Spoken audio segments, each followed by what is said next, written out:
ನಾವು ಈಗಾಗಲೇ ಆ ಗಲಾತ್ಯ ಪತ್ರಿಕೆಯ ಮೊದಲನೇ ಅಧ್ಯಾಯವನ್ನ ನಾವು ಮುಗಿಸಿದ್ದೇವೆ. ಹಾಗೆ ಎರಡನೇ ಅಧ್ಯಾಯದಲ್ಲಿ ಸುಮಾರು 6 ವಚನಗಳನ್ನ ನಾವು ಈಗಾಗಲೇ ಧ್ಯಾನ ಮಾಡುತ್ತಾ ಬಂದಿದ್ದೇವೆ. ನಾವು ಕಳೆದ ಬಾರಿ ನಾನು ಬೇರೆ ಒಂದು ಸಂದೇಶವನ್ನು ತೆಗೆದುಕೊಂಡಿದ್ದೆ. ಅದರ ಹಿಂದೆ ಅವಕಾಶ ಸಿಕ್ಕಾಗ ನಾನು ಮಾತನಾಡಿದಂತಹ ವಿಷಯ 4, 5 ಮತ್ತು 6ನೇ ವಚನ. ಈ 4, 5, 6ನೇ ವಚನದಲ್ಲಿ ನಾವು ಮುಖ್ಯವಾಗಿ ಕಲಿತಂತ ನೋಡುವಾಗ ಅಲ್ಲಿ ನಾವು ನೋಡ್ತೇವೆ, ಸಭೆಗೆ ಕಳ್ಳತನದಿಂದ ಸೇರಿಕೊಂಡ ಸುಳ್ಳು ಸಹೋದರರು ಅಲ್ಲಿ ಇದ್ದದರಿಂದ ಬಲಾತ್ಕಾರ ನಡೆಯುತ್ತಿದೆಂಬ ಭಯವಿತ್ತು. ಅವತ್ತದೊಳಗೆ ಸಿಕ್ಕಿಸಬೇಕೆಂದು ಕ್ರಿಸ್ತ ಯೇಸುವಿನಲ್ಲಿ ನಮಗೆ ದೊರಕಿರುವ ಸ್ವಾತಂತ್ರ್ಯವನ್ನು ಗೂಢವಾಗಿ ವಿಚಾರಿಸುವುದಕ್ಕೆ ಮರೆಸಿಕೊಂಡು ಬಂದವರು ಎಂಬುದಾಗಿ ನಾವು ನೋಡಿದ್ವಿ. ಅಂದ್ರೆ ಇಲ್ಲಿ ದೇವರು ನಮಗೆ ಒಂದು ಸ್ವತಂತ್ರವನ್ನ ಕೊಟ್ಟಿದ್ದಾನೆ. ನಮಗೆ ಆ ಒಂದು ಸ್ವತಂತ್ರವನ್ನ ಅಪಹರಿಸುವ ನಿಟ್ಟಿನಲ್ಲಿ ಇಲ್ಲಿ ಕೆಲವರು ಅಲ್ಲಿ ಸೇರಿಕೊಂಡಿದ್ದಾರೆ ಎಂಬ ಒಂದು ಭಯ ಅಲ್ಲಿ ವಾತಾವರಣ ಇದ್ದಂಥದ್ದನ್ನ ನಾವು ನೋಡಿದ್ವಿ.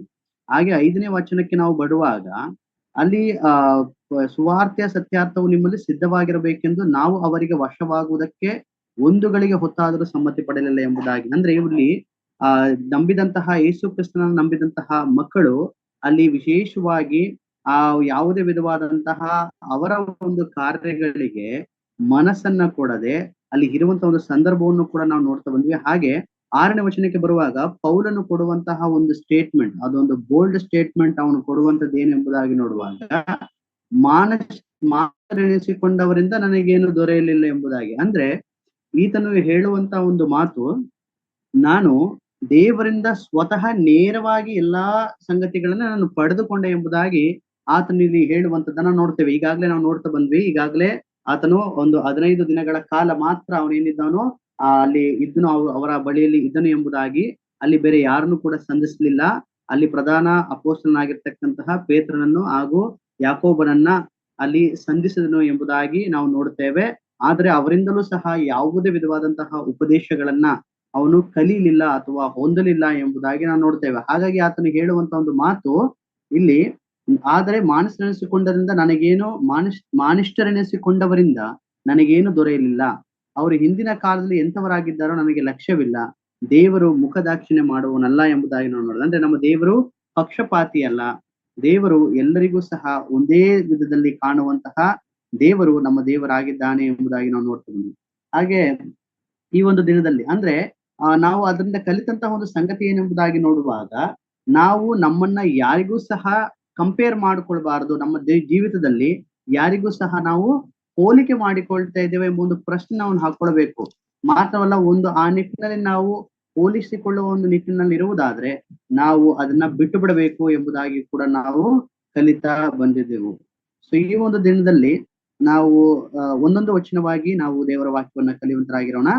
ಗಲಾತ್ಯದವರೆಗೆ ಬರೆದ ಪತ್ರಿಕೆ 2ನೇ ಅಧ್ಯಾಯ 7ನೇ ವಚನ. 2ನೇ ಅಧ್ಯಾಯ 7ನೇ ವಚನ. ಸುನ್ನತಿಯಾದವರಲ್ಲಿ ಅಪೊಸ್ತಲತನವನ್ನು ನಡೆಸುವುದಕ್ಕೋಸ್ಕರ ಪೇತ್ರನನ್ನು ಪ್ರೇರಿಸಿದಾತನು ಅನ್ಯಜನರಲ್ಲಿ ಅದನ್ನು ನಡೆಸುವುದಕ್ಕೆ ನನ್ನನ್ನು ಪ್ರೇರಿಸಿದನು.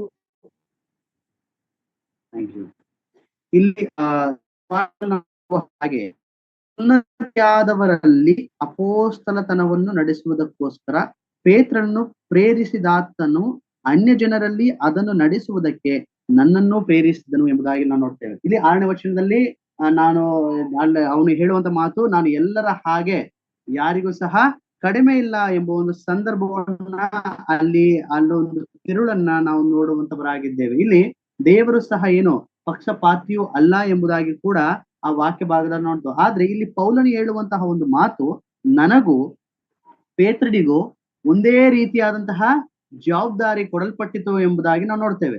ಏನು ಇಲ್ಲಿ ಪೇತ್ರನಿಗೆ ಇಲ್ಲಿ ವಾಕ್ಯದಲ್ಲಿ ನಾವು ನೋಡ್ತೇವೆ, ಸುನ್ನತಿಯಾದವರಲ್ಲಿ ಅಪೊಸ್ತಲತನವನ್ನ ನಡೆಸುವುದಕ್ಕೋಸ್ಕರ ಪೇತ್ರನನ್ನು ಪ್ರೇರಿಸಿದಾತನು ಎಂಬುದಾಗಿ ನೋಡ್ತೇವೆ. ಅಂದ್ರೆ ಇಲ್ಲಿ ಪೇತ್ರನಿಗೆ ಕೊಟ್ಟಂತಹ ಒಂದು ಜವಾಬ್ದಾರಿ, ಒಂದು ಕೆಲಸ ಎಂಬುದಾಗಿ ನೋಡುವಾಗ, ಸುನ್ನತಿಯಾದವರಿಗೆ ಅಂದ್ರೆ ಈ ಯಹೂದ್ಯರಿಗೆ ಈತನು ದೇವರ ವಿಷಯವಾದಂತಹ ಆ ಒಂದು ಸಂಗತಿಗಳನ್ನ ತಿಳಿಸುವುದಕ್ಕೋಸ್ಕರವಾಗಿ ಇಲ್ಲಿ ಈತನೇ ಮಾಡಿದನು, ನೇಮಿಸಲ್ಪಟ್ಟಿದ್ದನು ಎಂಬುದಾಗಿ ನೋಡುತ್ತೇವೆ. ಆದ್ರೆ ಮುಂದಿನ ಭಾಗದಲ್ಲಿ ನಾವು ನೋಡುವಾಗ ಇಲ್ಲಿ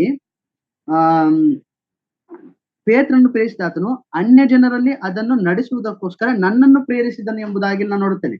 ಅಂದ್ರೆ ಇಲ್ಲಿ ಪೇತ್ರನನ್ನ ಯಹೂದ್ಯರಿಗೆ ಅಥವಾ ಅಲ್ಲಿ ನಂಬಿದಂತಹ ಮಕ್ಕಳಿಗೆ ಈ ಕರ್ತನಾದ ಯೇಸು ಕ್ರಿಸ್ತನ ಆ ಒಂದು ಸಂಗತಿಗಳನ್ನ ಆತನ ಒಂದು ಶುಭ ವರ್ತಮಾನವನ್ನ ತಿಳಿಸುವುದಕ್ಕೋಸ್ಕರವಾಗಿ ನೇಮಿಸಲ್ಪಟ್ನು.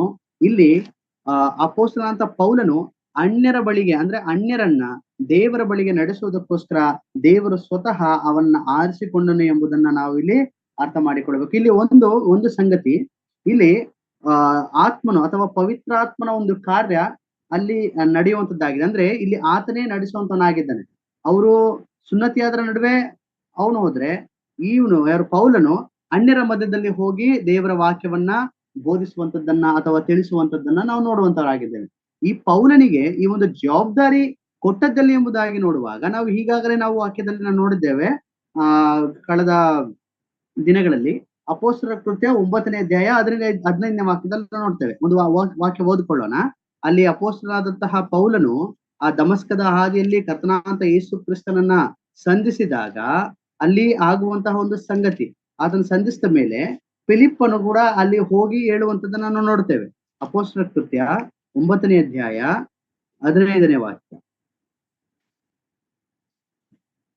ಕರ್ತನು ಅವನಿಗೆ, ನೀನು ಹೋಗು, ಆ ಮನುಷ್ಯನು ಇಲ್ಲಿ ನೋಡಿ, ಅಲ್ಲಿ ಹೇಳುವಂತ ಮಾತು 9:15 ಕರ್ತನು ಅವನಿಗೆ, ನೀನು ಹೋಗು, ಆ ಮನುಷ್ಯನು ಅನ್ಯ ಜನರಿಗೂ ಅರಸುಗಳಿಗೂ ಇಸ್ರಾಯೇಲರಿಗೂ ನನ್ನ ಹೆಸರನ್ನು ತಿಳಿಸುವುದಕ್ಕಾಗಿ ನಾನು ಆರಿಸಿಕೊಂಡ ಸಾಧನವಾಗಿದ್ದಾನೆ. ಅಂದ್ರೆ ಈತನ ಮೂಲಕವಾಗಿ ಕರ್ತನಾದ ಯೇಸು ಕ್ರಿಸ್ತನು ಅನನೀಯನ್ ಎಂಬ ಒಬ್ಬ ಅಲ್ಲಿ ಶಿಷ್ಯನಿರೋದನ್ನ ಕೊಡ್ತೇವೆ, ಆತನನ್ನ ಕಳಿಸಿ ಅಲ್ಲಿ ಕರ್ತನಾದಂತಹ ಯೇಸು ಕ್ರಿಸ್ತನ ಆ ಒಂದು ವಿಷಯಗಳನ್ನ ತಿಳಿಸುವುದಕ್ಕೋಸ್ಕರವಾಗಿ ಪೌಲನನ್ನ ಸ್ವತಃ ನಾನು ಆರಿಸಿಕೊಂಡಂತಹ ಒಂದು ಸಾಧನವಾಗಿದ್ದಾನೆ ಎಂಬುದಾಗಿ ಇಲ್ಲಿ ವಾಕ್ಯದಲ್ಲಿ ನಾವು ನೋಡ್ತೇವೆ. ಯಾರ ಬಳಿಯಲ್ಲಿ ಎಂಬುದಾಗಿ ನೋಡಲಿ, ವಾಕ್ಯದಲ್ಲಿ ನಾವು ನೋಡುವಾಗ ಅನ್ಯ ಜನರಿಗೂ ಎಂಬುದಾಗಿ 15ನೇ ವಾಕ್ಯದಲ್ಲಿ ನಾವು ನೋಡ್ತೇವೆ. ಆ ಮನುಷ್ಯನು ಅನ್ಯ ಜನರಿಗೂ ಅರಸುಗಳಿಗೂ ಇಸ್ರಾಯೇಲರಿಗೂ ನನ್ನ ಹೆಸರನ್ನು ತಿಳಿಸುವುದಕ್ಕಾಗಿ ಎಂಬುದಾಗಿ ನಾವು ನೋಡ್ತೇವೆ. ಅಂದ್ರೆ ಅನ್ಯ ಜನರಿಗೆ ಕರ್ತನಾದ ಯೇಸು ಕ್ರಿಸ್ತನ ವಿಷಯಗಳನ್ನ ತಿಳಿಸುವುದಕ್ಕಾಗಿ ಒಂದು ಸಾಧನವಾಗಿ ಆರಿಸಿಕೊಳ್ಳಲ್ಪಟ್ಟಂತಹ ವ್ಯಕ್ತಿ ಈ ಪೌಲನ ಆಗಿದ್ದಾನೆ ಎಂಬುದನ್ನ ಇಲ್ಲಿ ಪೌಲನು ಸ್ವತಃ ಹೇಳುವಂತದ್ದನ್ನ ನಾವು ನೋಡುವಂತವರಾಗಿದ್ದೇವೆ. ಹಾಗೆ ಅಪೊಸ್ತಲರ ಕೃತ್ಯ 13ನೇ ಅಧ್ಯಾಯ 46ನೇ ವಾಕ್ಯಕ್ಕೆ ಬರುವಾಗ 13:46 ಸಿಕ್ಕಿದವರು ಓದಿ. ಆಗ ಪೌಲನು ಬಾರ್ನಬನು ಧೈರ್ಯದಿಂದ ಮಾತಾಡಿ, ದೇವರ ವಾಕ್ಯವನ್ನು ಮೊದಲು ನಿಮಗೆ ಹೇಳುವುದು ಅವಶ್ಯವಾಗಿತ್ತು, ಆದರೆ ನೀವು ಅದನ್ನು ತಳ್ಳಿಬಿಟ್ಟು ನಿಮ್ಮನ್ನು ನಿತ್ಯ ಜೀವಕ್ಕೆ ಅಪಾತ್ರರೆಂದು ತೀರ್ಪು ಮಾಡಿಕೊಂಡದ್ದರಿಂದ ಇಗೋ ನಾವು ನಿಮ್ಮನ್ನು ಬಿಟ್ಟು ಅನ್ಯ ಜನರ ಕಡೆಗೆ ಹೋಗುತ್ತೇವೆ. ಈ ಒಂದು ಸಂದರ್ಭ ನಮಗೆ ಗೊತ್ತುಂಟು. ಈ ಸಂದರ್ಭ ಏನಂತಂದ್ರೆ, ಇವರು ದೇವರ ವಿಷಯವಾಗಿ ತಿಳಿಸುವಂತಹ ಒಂದು ಸಂದರ್ಭದಲ್ಲಿ ಇವರು ಹೇಳುವಂತ ಮಾತು, ಪೌಲನ್ ಹೇಳುವಂತ ಮಾತು, ನಾವು ಅನ್ಯರ ಬಳಿಗೆ ಹೋಗ್ತೇವೆ. ಯಾಕಂತಂದ್ರೆ ಇದನ್ನ ಅವ್ರು ಏನ್ ಮಾಡ್ಲಿಲ್ಲ, ಈಗಾಗಲೇ ಇವರು ಒಪ್ಕೊಂಡಿರ್ಲಿಲ್ಲ. ಈ ವಾಕ್ಯದಲ್ಲಿ ನೋಡಿ, ಆಗ ಪೌಲನು ಬಾರ್ನಬನು ಧೈರ್ಯದಿಂದ ಮಾತಾಡಿ ದೇವರ ವಾಕ್ಯವನ್ನ ಮೊದಲು ನಿಮಗೆ ಹೇಳುವುದು ಅವಶ್ಯವಾಗಿತ್ತು. ದೇವರ ವಾಕ್ಯನ ನಿಮಗೆ ತಿಳಿಸುವುದು ಬಹಳ ಬಹಳ ಮುಖ್ಯವಾಗಿತ್ತು. ಆದ್ರೆ ನೀವೇನ್ ಮಾಡಿದ್ರಿ, ಅದನ್ನ ನೀವು ತಳ್ಳಿಬಿಟ್ರಿ.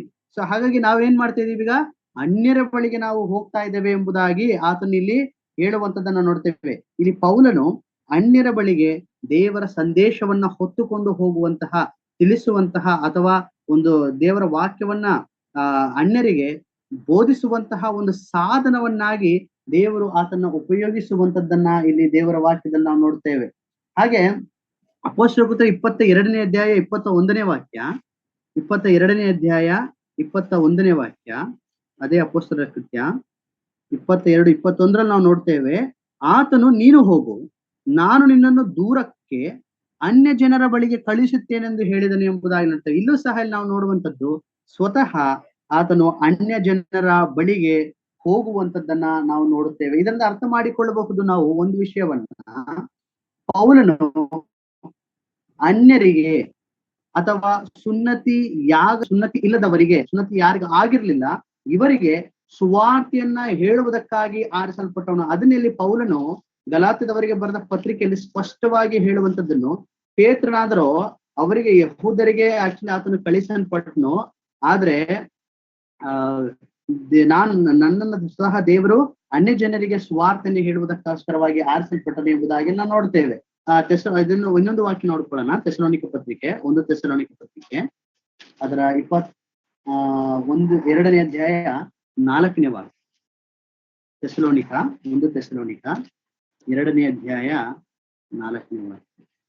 ದೇವರು ನಮ್ಮನ್ನು ಯೋಗ್ಯರೆಂದೆಣಿಸಿ ಸುವಾರ್ತೆಯನ್ನು ನಮ್ಮ ವಶಕ್ಕೆ ಒಪ್ಪಿಸಿದ್ದಾನಲ್ಲ ಎಂದು ಯೋಚಿಸುವವರಾಗಿ ಮನುಷ್ಯರನ್ನು ಮೆಚ್ಚಿಸಬೇಕೆನ್ನದೆ ಹೃದಯವನ್ನು ಪರಿಶೋಧಿಸುವ ದೇವರನ್ನೇ ಮೆಚ್ಚಿಸಬೇಕೆಂದು ಮಾತಾಡುತ್ತೇವೆ. ಇಲ್ಲಿ ಒಂದು ಅಂಶವನ್ನ ನಾವು ಗಮನವಾಗಿ ಅಂದ್ರೆ ನಾವು ಗಮನಿಸಬೇಕು ಅಥವಾ ನಾವು ಆತ್ಮಿಕವಾಗಿ ಅರ್ಥ ಮಾಡಿಕೊಳ್ಳಬೇಕು. ನಾವು ಬೋಧಿಸುವುದು ಮನುಷ್ಯರನ್ನ ಸಂತೋಷಪಡಿಸುವುದಕ್ಕಲ್ಲ.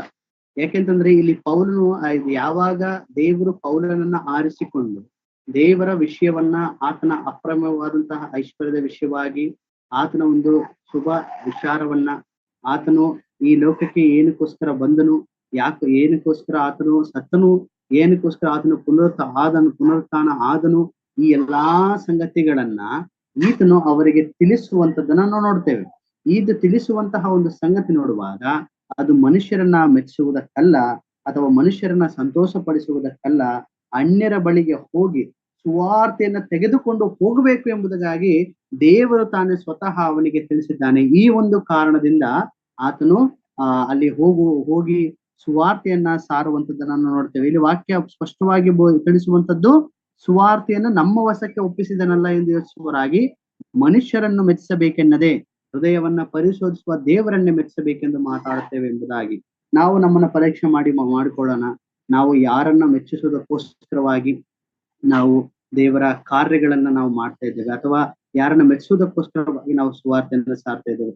ನಾವು ಎಷ್ಟೋ ಸಾರಿ ನಾವು ಹೇಳ್ತೇವೆ, ನನ್ಗೆ ಅವರು ಸಿಕ್ಕಿದ್ರು, ಅವ್ರಿಗೆ ಸುವಾರ್ತೆ ಹೇಳಿದೆ, ಇವ್ರಿಗೆ ಸುವಾರ್ತೆ ಹೇಳಿದೆ ಎಂಬುದಾಗಿ ಬಹಳ ಸಂತೋಷದಿಂದ ಅಥವಾ ನಾವು ಹೇಳಿಕೊಳ್ಳುವಂಥದ್ದನ್ನ ಹೊಗಳಿಕೊಳ್ಳುವಂಥದ್ದನ್ನ ನೋಡ್ತೇವೆ. ಆದ್ರೆ ಆ ಹೊಗಳಿಕೆಯನ್ನ ದೇವರು ಒಪ್ಪುವಂಥದ್ದಲ್ಲ, ಬದಲಾಗಿ ಹೃದಯವನ್ನ ನೋಡುವಾತನನ್ನ ಮೆಚ್ಚಿಸುವಂತಹ ರೀತಿಯಲ್ಲಿ ನಾವು ಮಾಡ್ತಾ ಇದ್ದೇವೆ ಎಂಬುದನ್ನ ನಾವು ಅರ್ಥ ಮಾಡಿಕೊಳ್ಳಬೇಕು. ಇಲ್ಲಿ ಪೌಲನು ಅದೇ ಹೇಳುವಂತಹ ಒಂದು ಸಂಗತಿಯನ್ನು ನಾವು ಸಹ ಇಲ್ಲಿ ಅಲ್ಲೇನಾಯ್ತು, ಇವನು ಹೇಳುವಂಥದ್ದು ಪೇತ್ರನಿಗೂ ಸಹ ಸುನ್ನತಿಯಾದವರ ಬಳಿಯಲ್ಲಿ ಆತನು ಕಳಿಸಲ್ಪಟ್ಟನು ಎಂಬುದಾಗಿ. ಹಾಗೆ ಪೌಲನಿಗೂ ಸಹ ಈ ಒಂದು ಕೃಪೆ ಅಂತಂದ್ರೆ ಈ ಒಂದು ವರ ಪೌಲನಿಗೂ ಸಹ ಕೊಡಲ್ಪಟ್ಟಿದೆ. ಹೇಗೆ ಪೇತ್ರನಿಗೆ ಈ ಒಂದು ಕೃಪಾವರ ದೊರಕಲ್ಪಟ್ಟಿತೋ, ಒಂದು ಯಹೂದರಿಗೆ ಒಂದು ಸುವಾರ್ತೆಯನ್ನು ತಿಳಿಸಬೇಕೆಂಬುದಾಗಿ, ಅದೇ ರೀತಿಯಾಗಿ ಪೌಲನಿಗೂ ಸಹ ಈ ಒಂದು ಕೃಪಾವರವು ಕರ್ತನಿಂದ ದೊರಕಿತು. ಆ ಒಂದು ಕೃಪಾವರ ಏನೆಂಬುದಾಗಿ ನೋಡುವಾಗ ಅನ್ಯ ಜನರಿಗೆ ಸುವಾರ್ತೆಯನ್ನ ತಿಳಿಸಬೇಕೆಂಬುದಾಗಿ. ಇಲ್ಲಿ ಪೌಲನು ಕರ್ತನನ್ನ ನೋಡ್ಲಿಲ್ಲ, ಆತನೊಟ್ಟಿಗೆ ಇರಲಿಲ್ಲ, ಅಥವಾ ಆತನು ಮಾಡಿದಂತಹ ಎಲ್ಲಾ ಸೇವಾ ಕಾರ್ಯಗಳಲ್ಲಿ, ಆತನು ಮಾಡಿದಂತಹ ಅದ್ಭುತ ಕಾರ್ಯಗಳಲ್ಲಿಯೂ ಸಹ ಅವನು ಇರಲಿಲ್ಲ. ಆದ್ರೆ ಆತ್ಮಿಕವಾಗಿ, ಆತ್ಮ ಸಂಬಂಧವಾಗಿ ಪೌಲನು ಕರ್ತನನ್ನ ದೃಷ್ಟಿಸಿದನು ಎಂಬುದನ್ನ ನಾವು ಅರ್ಥ ಮಾಡಿಕೊಳ್ಬೇಕು. ಆದ್ರೆ ಪೌಲನು ಹೇಳುವಂತ ಮಾತದ್ದು, ನನಗೆ ಕೊಟ್ಟಂತಹ ಈ ಒಂದು ಕೃಪೆ ಬಲ ಹೇಗೆ ಪೇತ್ರನಿಗೆ ಕೊಡಲ್ಪಟ್ಟಿತೋ, ಅದೇ ಪ್ರಕಾರ ಹೇಗೆ ಈ ಕೃಪೆ ಬಲ ಪೇತ್ರನಿಗೆ ಕೊಡಲ್ಪಟ್ಟಿತೋ, ಅದೇ ರೀತಿಯಾಗಿ ನನಗೂ ಸಹ ಅದೇ ಬಲ, ಅದೇ ಕೃಪೆ, ಅದೇ ವರ, ಅಂದ್ರೆ ಅದೇ ತಲಾಂತು ದೇವರಿಂದ ನನಗೆ ಕೊಡಲ್ಪಟ್ಟಿತು ಎಂಬುದನ್ನ ಅವನು ಸ್ಪಷ್ಟೀಕರಿಸುವುದನ್ನ ಈ ವಾಕ್ಯದಿಂದ ನಾವು ಅರ್ಥ ಮಾಡಿಕೊಳ್ಳಬೇಕು. ಯಾಕೆಂತಂದ್ರೆ ದೇವರು ಪಕ್ಷಪಾತಿಯಲ್ಲ, ದೇವರು ಒಬ್ಬನೇ ಮಾತ್ರವಲ್ಲ, ದೇವರು ಎಲ್ಲರನ್ನು ಒಂದೇ ರೀತಿಯಲ್ಲಿ ನೋಡುವಾತನು ಆಗಿದ್ದಾನೆ ಎಂಬುದನ್ನ ನಾವು ಅರ್ಥ ಮಾಡಿಕೊಳ್ಳಬೇಕು. ಎಲ್ಲವೂ ಸಹ ಇಲ್ಲಿ ಯಾವುದೇ ಕಾರ್ಯ ನಡೆದರೂ ಕೂಡ ಅದು ದೇವರು ತಾನೇ ಕಾರ್ಯ ನಡೆಸುವಂತವನು ಆಗಿದ್ದಾನೆ. ಈ ವಚನದಿಂದ ಅಂದ್ರೆ ಈ ಒಂದು ವಾಕ್ಯ ಭಾಗದಿಂದ ನಾವು ಅರ್ಥ ಮಾಡಿಕೊಳ್ಳಬೇಕಾದಂತ ಒಂದು ಅಂಶ 2ನೇ ಅಧ್ಯಾಯದ 7ನೇ ವಾಕ್ಯದಲ್ಲಿ ಏನಪ್ಪಾ ಎಂಬುದಾಗಿ ನೋಡುವಾಗ, ಅನೇಕ ಆತ್ಮಿಕ ಕಾರ್ಯಗಳು ದೇವರಿಂದ ಬಂದಂತವುಗಳಾಗಿವೆ. ನಮಗಿರುವಂತಹ ತಲಾಂತುಗಳು ದೇವರು ಕೊಟ್ಟಿರುವಂತದ್ದಾಗಿದೆ. ಇದರಿಂದಲೇ ಪೌಲನು 1 ಕೊರಿಂಥ 4ನೇ ಅಧ್ಯಾಯ 7ನೇ ವಾಕ್ಯದಲ್ಲಿ ಒಂದು ಮಾತನ್ನೇ ಹೇಳ್ತಾನೆ. 1 ಕೊರಿಂಥ 4ನೇ ಅಧ್ಯಾಯ 7ನೇ ವಚನ ಅಲ್ಲಿ ನಾವು ನೋಡುತ್ತೇವೆ, ನಿನಗೂ ಇತರರಿಗೂ ತಾರತಮ್ಯ ಮಾಡಿದವರು ಯಾರು? ದೇವರಿಂದ ನೋಡಿ,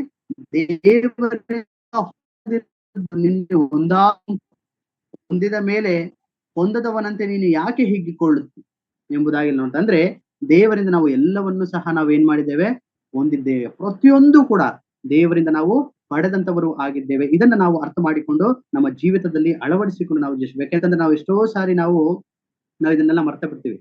ಯಾಕೆಂದ್ರೆ ನಮ್ಗೆ ಎಲ್ಲಾ ಕಾರ್ಯಗಳು, ಎಲ್ಲಾ ಒಳ್ಳೆ ಮೂಲ ದಾನಗಳಿಗೂ ದೇವರೇ ಕಾರಣ ಆಗಿದ್ದಾನೆ ಎಂಬುದನ್ನು ನಾವು ಅರ್ಥ ಮಾಡಿಕೋಬೇಕು. ಇಲ್ಲಿ ಪೌಲನಿಗೂ ಪೇತ್ರನಿಗೂ ನೋಡ್ರಿ, ಅವರು ವಿಭಿನ್ನ ಸೇವೆ, ಅಂದ್ರೆ ಅವನು ಯಹೂದರ ನಡುವೆ ದೇವರ ವಾಕ್ಯವನ್ನು ತಿಳಿಸಲಿಕ್ಕೆ ಹೋದ್ರೆ, ಇಲ್ಲಿ ಇವನು ಪೌಲನ ಅನ್ಯರ ನಡುವೆ ಹೋಗ್ತಾ ಇದ್ದಾನೆ. ಆದ್ರೆ ಎರಡು ಕಾರ್ಯಗಳು ಕೂಡ ದೇವರಿಂದಲೇ ಅದು ಆದಂತಹ ಕಾರ್ಯಗಳು ಎಂಬುದನ್ನು ನಾವು ಅರ್ಥ ಮಾಡಿಕೊಳ್ಳಬಹುದು. ನಾವು ಹಾಗೆ 2ನೇ ಅಧ್ಯಾಯ 8ನೇ ವಾಕ್ಯದಲ್ಲಿ ನಾವು ನೋಡೋಣ. 2ನೇ ಅಧ್ಯಾಯ 8ನೇ ವಾಕ್ಯ.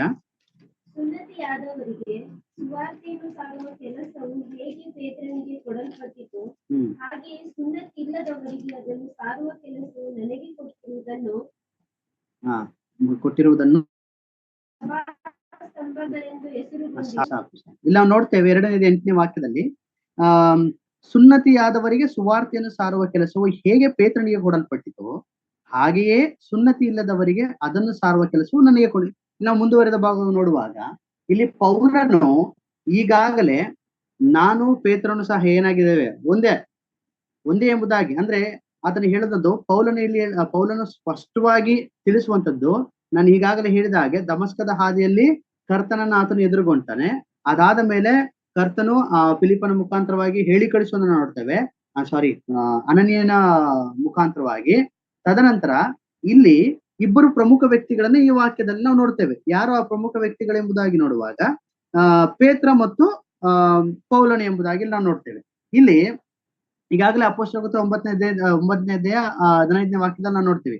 ಇಲ್ಲಿ ಅಪೊಸ್ತಲ ಅಂತ ಪೇತ್ರನು ಮತ್ತೆ ಪೌಲನು ಎಂಬುದಾಗಿ ನೋಡ್ತೀವಿ. ಇಲ್ಲಿ ಪೌಲನು ಸುನ್ನತಿ ಇಲ್ಲದವರಿಗೆ ಸುವಾರ್ತೆ ಸಾರಲು ಅವನು ನೇಮಿಸಲ್ಪಟ್ಟನು. ಹಾಗೆ ಪೇತ್ರನು ಯಹೂದರಿಗೆ ಅಥವಾ ಯಹೂದರ ಬಳಿಗೆ ಕಳಿಸಲ್ಪಟ್ಟದ ನೋಡ್ತೇವೆ. ಇದನ್ನ ನಾವು ಪೇತ್ರನ ಪತ್ರಿಕೆ 1ನೇ ಅಧ್ಯಾಯದಲ್ಲಿ ಕೂಡ ನಾವು ನೋಡ್ತಾ ಹೋಗ್ತೇವೆ. ಇಲ್ಲಿ ಇಬ್ಬರು ಸಹ ಅಪೊಸ್ತಲರೇ, ಯಾರು ಅಪೊಸ್ತಲರೇ. ಆದ್ರೆ ಈ ಪೌಲನು ಸ್ವತಃ ದೇವರಿಂದ ಆರಿಸಿಕೊಳ್ಳಲ್ಪಟ್ಟಂತಹ ಅಪೊಸ್ತಲ. ಯಾಕೆಂತಂದ್ರೆ ನಾವು ಮೊದಲನೇ ಅಧ್ಯಾಯದಲ್ಲಿ ನಾವು ನೋಡ್ತಾ ಬಂದ ಹಾಗೆ ಅವನು ಅಪೊಸ್ತಲ ನೆನೆಸ್ಕೊಳ್ಬೇಕಾದ್ರೆ ಯೇಸು ಕ್ರಿಸ್ತನ ಸೇವಾ ಕಾರ್ಯದಲ್ಲಿರಬೇಕು, ಅಥವಾ ದೇವರು ಮಾಡಿದಂತಹ ಅಥವಾ ಕರ್ತನಾದ ಯೇಸು ಕ್ರಿಸ್ತನ ಮಾಡಿದಂತಹ ಕಾರ್ಯಗಳನ್ನ ಆತನು ನೋಡಿದವನ. ಆದ್ರೆ ಇಲ್ಲಿ ಪೌಲನ ಅದ್ಯಾವುದನ್ನು ಸಹ ನೋಡಿಲ್ಲ. ಆದ್ರೆ ಬದಲಾಗಿ ಪೌಲನು ಸ್ವತಃ ಅವನ್ನ ಹೇಳಿಕೊಳ್ಳದೆ ಎಂಬುದಾಗಿ ನೋಡುವಾಗ ನಾನು ಅಪೊಸ್ತಲನು ಎಂಬುದಾಗಿ ನಾವು ನೋಡ್ತೇವೆ. ಯಾಕೆಂತಂದ್ರೆ ಈ 12 ಜನ ಅಪೊಸ್ತಲರಲ್ಲಿ ಅನನೀಯನು ಸತ್ತ ಮೇಲೆ ಯೂದನು ಸತ್ತ ನಂತರ ಇವನನ್ನ ಮತ್ತಿಯನನ್ನ ಚೀಟು ಹಾಕಿ ಆರಿಸ್ಕೊಳ್ತಾರೆ. ಮತ್ತಿಯನನ್ನ ಚೀಟು ಹಾಕಿ ಆರಿಸ್ಕೊಂಡ್ಮೇಲೆ ಅಲ್ಲಿ ಮತ್ತಿಯನ ಯಾವ ಒಂದು ಕಾರ್ಯಗಳನ್ನು ಕೂಡ ನಾವು ನೋಡಲ್ಲ. ಬದಲಾಗಿ ಒಂದು ವೇಳೆ ನಾವು ವಾಕ್ಯಗಳನ್ನ ಓದ್ತಾ ಬಂದಾಗ ಈ ಮತ್ತಿಯನ ಒಂದು ಜಾಗದಲ್ಲಿ ಅಥವಾ ಆತನ ಒಂದು ಸ್ಥಳದಲ್ಲಿ ದೇವರೇ ಸ್ವತಃ ಪೌಲನನ್ನ ಆರಿಸಿಕೊಂಡು ಎಲ್ಲಾ ಕಾರ್ಯಗಳನ್ನ ಪೌಲನ ಮುಖಾಂತರವಾಗಿ ಮಾಡಿರುವಂತದ್ದನ್ನ ನಾವು ನೋಡುವಂತವರಾಗಿದ್ದೇವೆ. ಇಲ್ಲಿ ಈ ಅಪೊಸ್ತಲನಾದ ಪೌಲನು ಹಾಗೆ ಪೇತ್ರ ಇಬ್ಬರು ವ್ಯಕ್ತಿಗಳನ್ನ ನಾವು ನೋಡುವಾಗ ಇಬ್ಬರು ಸಹ ಅಪೊಸ್ತಲರೇ. ಅಂದ್ರೆ ಇಬ್ಬರು ಅಪೊಸ್ತಲರು, ಇಬ್ಬರು ಸಹ ಬೇರೆ ಬೇರೆ ಸ್ಥಳಗಳಲ್ಲಿ, ಅಂದ್ರೆ ಬೇರೆ ಬೇರೆ ಜನರಿಗೆ ಅವರು ಸುವಾರ್ತೆಯನ್ನ ಹೇಳುವಂತಹ ಒಂದು ಸಂಗತಿಯನ್ನ ಈ ವಾಕ್ಯ ಭಾಗದಲ್ಲಿ ನಾವು ನೋಡ್ತಾ ಹೋಗ್ತೇವೆ. ಇಲ್ಲಿ ನಾವು ನೋಡುವ ಹಾಗೆ ಇಬ್ಬರನ್ನ ಬಳಸಿದಂತಹ ವ್ಯಕ್ತಿ ಯಾರು? ದೇವರೇ. ಈ ಯಹೂದರಿಗೆ ಸುವಾರ್ತೆ ಸಾರುವುದಕ್ಕೋಸ್ಕರ ಯಾರನ್ನ? ಪೇತ್ರನನ್ನ ಆರಿಸಿಕೊಂಡದ್ದು ಕೂಡ ದೇವರೇ. ಅನ್ಯರ ಬಳಿ ದೇವರ ವಾಕ್ಯವನ್ನ ಅಥವಾ ಸುವಾರ್ತೆಯನ್ನು ಸಾರುವುದಕ್ಕೆ ಆರಿಸಿಕೊಂಡದ್ದು ದೇವರೇ. ಇಬ್ಬರನ್ನು ಸಹ ಅಥವಾ ಇಬ್ಬರ ಮುಖಾಂತರವಾಗಿ ಕಾರ್ಯ ನಡೆಸಿದಂಥದ್ದು ದೇವರೇ ಎಂಬುದನ್ನ ನಾವು ಇಲ್ಲಿ ಅರ್ಥ ಮಾಡಿಕೊಳ್ಬೇಕು. ಇದರ ಹಿನ್ನೆಲೆಯನ್ನು ನೋಡುವಾಗ ಈಗಾಗಲೇ ಅಪೊಸ್ತಲನಾದ ಪೌಲನು ಯೆರೂಸಲೇಮಿನಲ್ಲಿ ಯಾಕೋಬನನ್ನ ಹಾಗೆ ಪೇತ್ರನನ್ನ ಹಾಗೆ ಅಪೊಸ್ತಲನಾದ ಯೋಹಾನನ್ನ ನಾವು ಏನ್ ಮಾಡಿದನು? ಸಂಧಿಸಿದನು ಅಷ್ಟೇ. ಇವರಿಬ್ರು ಏನ್ ಮಾಡಿದ್ರು? ಆಕ್ಚುಲಿ ಈ ಅಪೊಸ್ತಲನಾದ ಪೌಲನು ಹಾಗೆ ಈ ಪೇತ್ರನು ಇವರಿಬ್ಬರು ಸುವಾರ್ತೆಯನ್ನು ಸಾರಿದ್ರು ನಿಜ. ಆದ್ರೆ ಕೆಲಸ ಸಾಧಿಸಿದಂತವನ್ನ ಮಾತ್ರ ನಾವು ಇಲ್ಲಿ ನೆನಪಿಗೆ ತಗೊಳ್ಬೇಕು. ಯಾಕೆಂದ್ರೆ ಈ ಕೆಲಸ ಸಾಧಿಸಿದಂತಹ ವ್ಯಕ್ತಿ ಯಾರೆಂಬುದಾಗಿ ನೋಡುವಾಗ ಅದು ನಮ್ಮ ದೇವರೇ ಆಗಿದ್ದಾನೆ. ಹಾಗಾಗಿ ಎಲ್ಲ ಮಹಿಮೆಯು ಕೂಡ ದೇವರಿಗೆ. ಸೇವೆಯಲ್ಲಿ ಮಹಿಮೆ, ಮಾನ, ಗೌರವ ಎಲ್ಲವೂ ಕೂಡ ಏನೆಂಬುದಾಗಿ ನೋಡುವಾಗ ಅದು ದೇವರಿಗೆ ಮಾತ್ರ, ಮನುಷ್ಯರಿಗಲ್ಲ. ನಾವು ಆಕ್ಚುಲಿ ಏನ್ ಮಾಡ್ತೇವೆ? ಅನೇಕರು ನಾವು ನೋಡುವಾಗ ನಾನು ಸುವಾರ್ತೆಯನ್ನ 100 ಜನಕ್ಕೆ ಸಾರಿದ್ದೇನೆ, ನಾನು 1000 ಜನರಿಗೆ ಸುವಾರ್ತೆಯನ್ನು ಸಾರಿದ್ದೇನೆ, ಓಕೆ, ನಾನು ಅನೇಕ ಕಾರ್ಯಗಳನ್ನ ಮಾಡಿದ್ದಾನೆ ಎಂಬುದಾಗಿ ನಾವು ಹೇಳಿಕೊಳ್ಳುವುದು. ಆದ್ರೆ ಈ ಎಲ್ಲಾ ಕಾರ್ಯಗಳು ಸಾಧ್ಯವಾಗುವಂಥದ್ದು ದೇವರಿಗೆ ಮಾತ್ರ. ಅಂದ್ರೆ ನಾವು ನಮ್ಮನ್ನ ಹೆಚ್ಚಿಸಿಕೊಳ್ಳುವಾಗಿ ನಾವು ಹೇಳಿಕೊಳ್ಳಬಾರದು. ಬದಲಾಗಿ ಒಂದು ವೇಳೆ ನಾವು ಆ ರೀತಿ ಹೇಳಿಕೊಳ್ಳುವುದಾದ್ರೆ ಅದು ದೇವರಿಗೆ ಅದು ಮಹಿಮೆ ತರುವಂತಹ ಒಂದು ಕೆಲಸವಲ್ಲ. ಅದು ದೇವರಿಗೆ ಯೋಗ್ಯಕರವಾದಂತಹ ಒಂದು ಕೆಲಸವಲ್ಲ ಎಂಬುದನ್ನು ನಾವು ಅರ್ಥ ಮಾಡಿಕೊಳ್ಬೇಕು. ಯಾಕೆಂತಂದ್ರೆ ಯೋಹಾನ ಬರೆದಂತ ಸುವಾರ್ತೆ 15ನೇ ಅಧ್ಯಾಯದ 5ನೇ ವಾಕ್ಯದಲ್ಲಿ ನಾವು ನೋಡ್ತೇವೆ, ನೀವು ನನ್ನನ್ನು ಬಿಟ್ಟು ಏನು ಮಾಡಲಾರರು ಎಂಬುದಾಗಿ. ದೇವರನ್ನ ಬಿಟ್ಟು ನಾವು ಏನು ಮಾಡ್ಲಿಕ್ಕೆ ಸಾಧ್ಯವಿಲ್ಲ. ಹಾಗಾಗಿ ಪ್ರತಿಯೊಂದು ಆತ್ಮಿಕ ಕಾರ್ಯಗಳು, ಪ್ರತಿಯೊಂದು ಸೇವಾ ಕಾರ್ಯಗಳು ಕೂಡ ಅದು ದೇವರಿಂದಲೇ ಅದು ನಡೆಸಲ್ಪಡುವಂತದ್ದಾಗಿದೆ. ನಾವು ಕೇವಲ ಸಾಧನಗಳಷ್ಟೇ, ನಾವು ಸಾಧನಗಳಾಗಿ ಉಪಯೋಗಿಸಲ್ಪಡಬೇಕೇ ಹೊರತು ನಾವು ದೇವರ ಕಾರ್ಯಗಳನ್ನ ನಾವು ಮಾಡ್ತಾ ಇದ್ದೇವೆ ಎಂಬುದಾಗಿ ಹೊಗಳಿಕೊಂಡು ನಾವು ಜೀವಿಸುವಂತದ್ದಲ್ಲ. ಇಲ್ಲಿ ಪೌಲನು ಹೇಳುವಂತದ್ದು ಪೇತ್ರನಿಗೂ ಅಥವಾ ಮಾತ್ರವಲ್ಲ, ಹಾಗೆ ಪೇತ್ರನಿಗೆ ಕೊಟ್ಟಂತ ಕೆಲಸ ನನಗೂ ಕೂಡ ಕೊಡಲ್ಪಟ್ಟಿತ್ತು. ಆದ್ರೆ ನಾವಿಬ್ಬರು ಕೂಡ ಏನು ಒಂದೇ, ನಾವು ಬೇರೆ ಬೇರೆ ಅಲ್ಲ. ಆದ್ರೆ ಅವನಿಗೆ ಯಹೂದರಿಗೆ ಅಥವಾ ಸುನ್ನತಿಯಾದವರಿಗೆ ಸುವಾರ್ತೆ ಹೇಳೋದಕ್ಕೆ ನೇಮಿಸಲ್ಪಟ್ಟು, ಆದ್ರೆ ನನಗೆ ಅನ್ಯರಿಗೆ ಅದು ಹೇಳಲ್ಪಡೋದಕ್ಕೆ ದೇವರು ಆರಿಸಿಕೊಳ್ಳಲ್ಪಟ್ನು. ಆದ್ರೆ ನಾವಿಬ್ಬರು ಕೂಡ ಏನು ದೇವರ ದೃಷ್ಟಿಯಲ್ಲಿ ಒಂದೇ ಆಗಿದ್ದೇವೆ. ನಾವಿಬ್ಬರು ಕೂಡ ಏನಿಲ್ಲ, ಒಬ್ಬರಿಗೊಬ್ಬರು ಮೇಲು ಕೀಳು ಅಲ್ಲ, ಇಬ್ಬರು ಒಂದೇ ಎಂಬುದಾಗಿ ಆತನು ಹೇಳುವಂತದ್ದು ನೋಡ್ತೀವಿ. ಇಲ್ಲಿ ಪೇತ್ರನಲ್ಲಿಯೂ ಸಹ ದೇವರು ಕಾರ್ಯ ಸಾಧಿಸ್ತೀನಿ. ಈ ವಾಕ್ಯದಲ್ಲಿ ನಾವು ನೋಡುವಾಗ ಇಲ್ಲಿ ಪೇತ್ರನಲ್ಲಿಯೂ ಕೂಡ ದೇವರು ಕಾರ್ಯ ಸಾಧಿಸ್ತೀನಿ. ಈಗಾಗಲೇ ನಾವು ನೋಡಿದ್ದೇವೆ, ಪೇತ್ರನ ಜೀವಿತ ನಮಗೆ ಗೊತ್ತುಂಟು. ಏನೆಂಬುದಾಗಿ ನೋಡುವಾಗ ಆತನು ಒಬ್ಬ ಸಾಮಾನ್ಯ ಮೀನುಗಾರ, ಒಬ್ಬ ಬೆಸ್ತನು. ಮಾತ್ರವಲ್ಲ ಅವರು ದುಡುಕು ಸ್ವಭಾವದವನು. ಹೌದಾ, ಬಹಳ ದುಡುಕು ಸ್ವಭಾವ. ಮಾತ್ರವಲ್ಲ ಅವನು ದುರ್ಬಲನು. ಯೇಸು ಸ್ವಾಮಿನ ನಿರಾಕರಿಸಿ ಯೇಸು ಸ್ವಾಮಿನ ಶಿಲುಬೆಗೆ ಹಿಡಿಕೊಡ್ಪಟ್ಟಂತ ಸಂದರ್ಭದಲ್ಲಿ ಬಿಟ್ಟು ಓಡುವುದಂತಹ ವ್ಯಕ್ತಿ ಅವನು. ಯೇಸು ಕ್ರಿಸ್ತನು ಯಾರೆಂಬುದಾಗಿ ನಾನು ಅರೇನು ಎಂಬುದಾಗಿ ಹೇಳಿದಂತಹ ವ್ಯಕ್ತಿ ಅಲ್ವಾ. ಹಾಗೆ ಇಂತಹ ವ್ಯಕ್ತಿಯನ್ನ ದೇವರು ಯಾವ ಮಟ್ಟಿಗೆ ಅಲ್ಲಿ ಉಪಯೋಗಿಸ್ತಾನೆ ಎಂಬುದಾಗಿ ಕೂಡ ನಾವು ವಾಕ್ಯ ಭಾಗದಲ್ಲಿ ನಾವು ನೋಡ್ತಾ ಇದ್ದೇವೆ. ಅಂದ್ರೆ ಒಂದು ವಾಕ್ಯ ನೋಡ್ಕೊಳ್ಳೋಣ. ಮತ್ತಾಯನ ಸುವಾರ್ತೆ 10ನೇ ಅಧ್ಯಾಯ 5ನೇ ವಾಕ್ಯ. ಮತ್ತಾಯನ ಸುವಾರ್ತೆ 10ನೇ ಅಧ್ಯಾಯ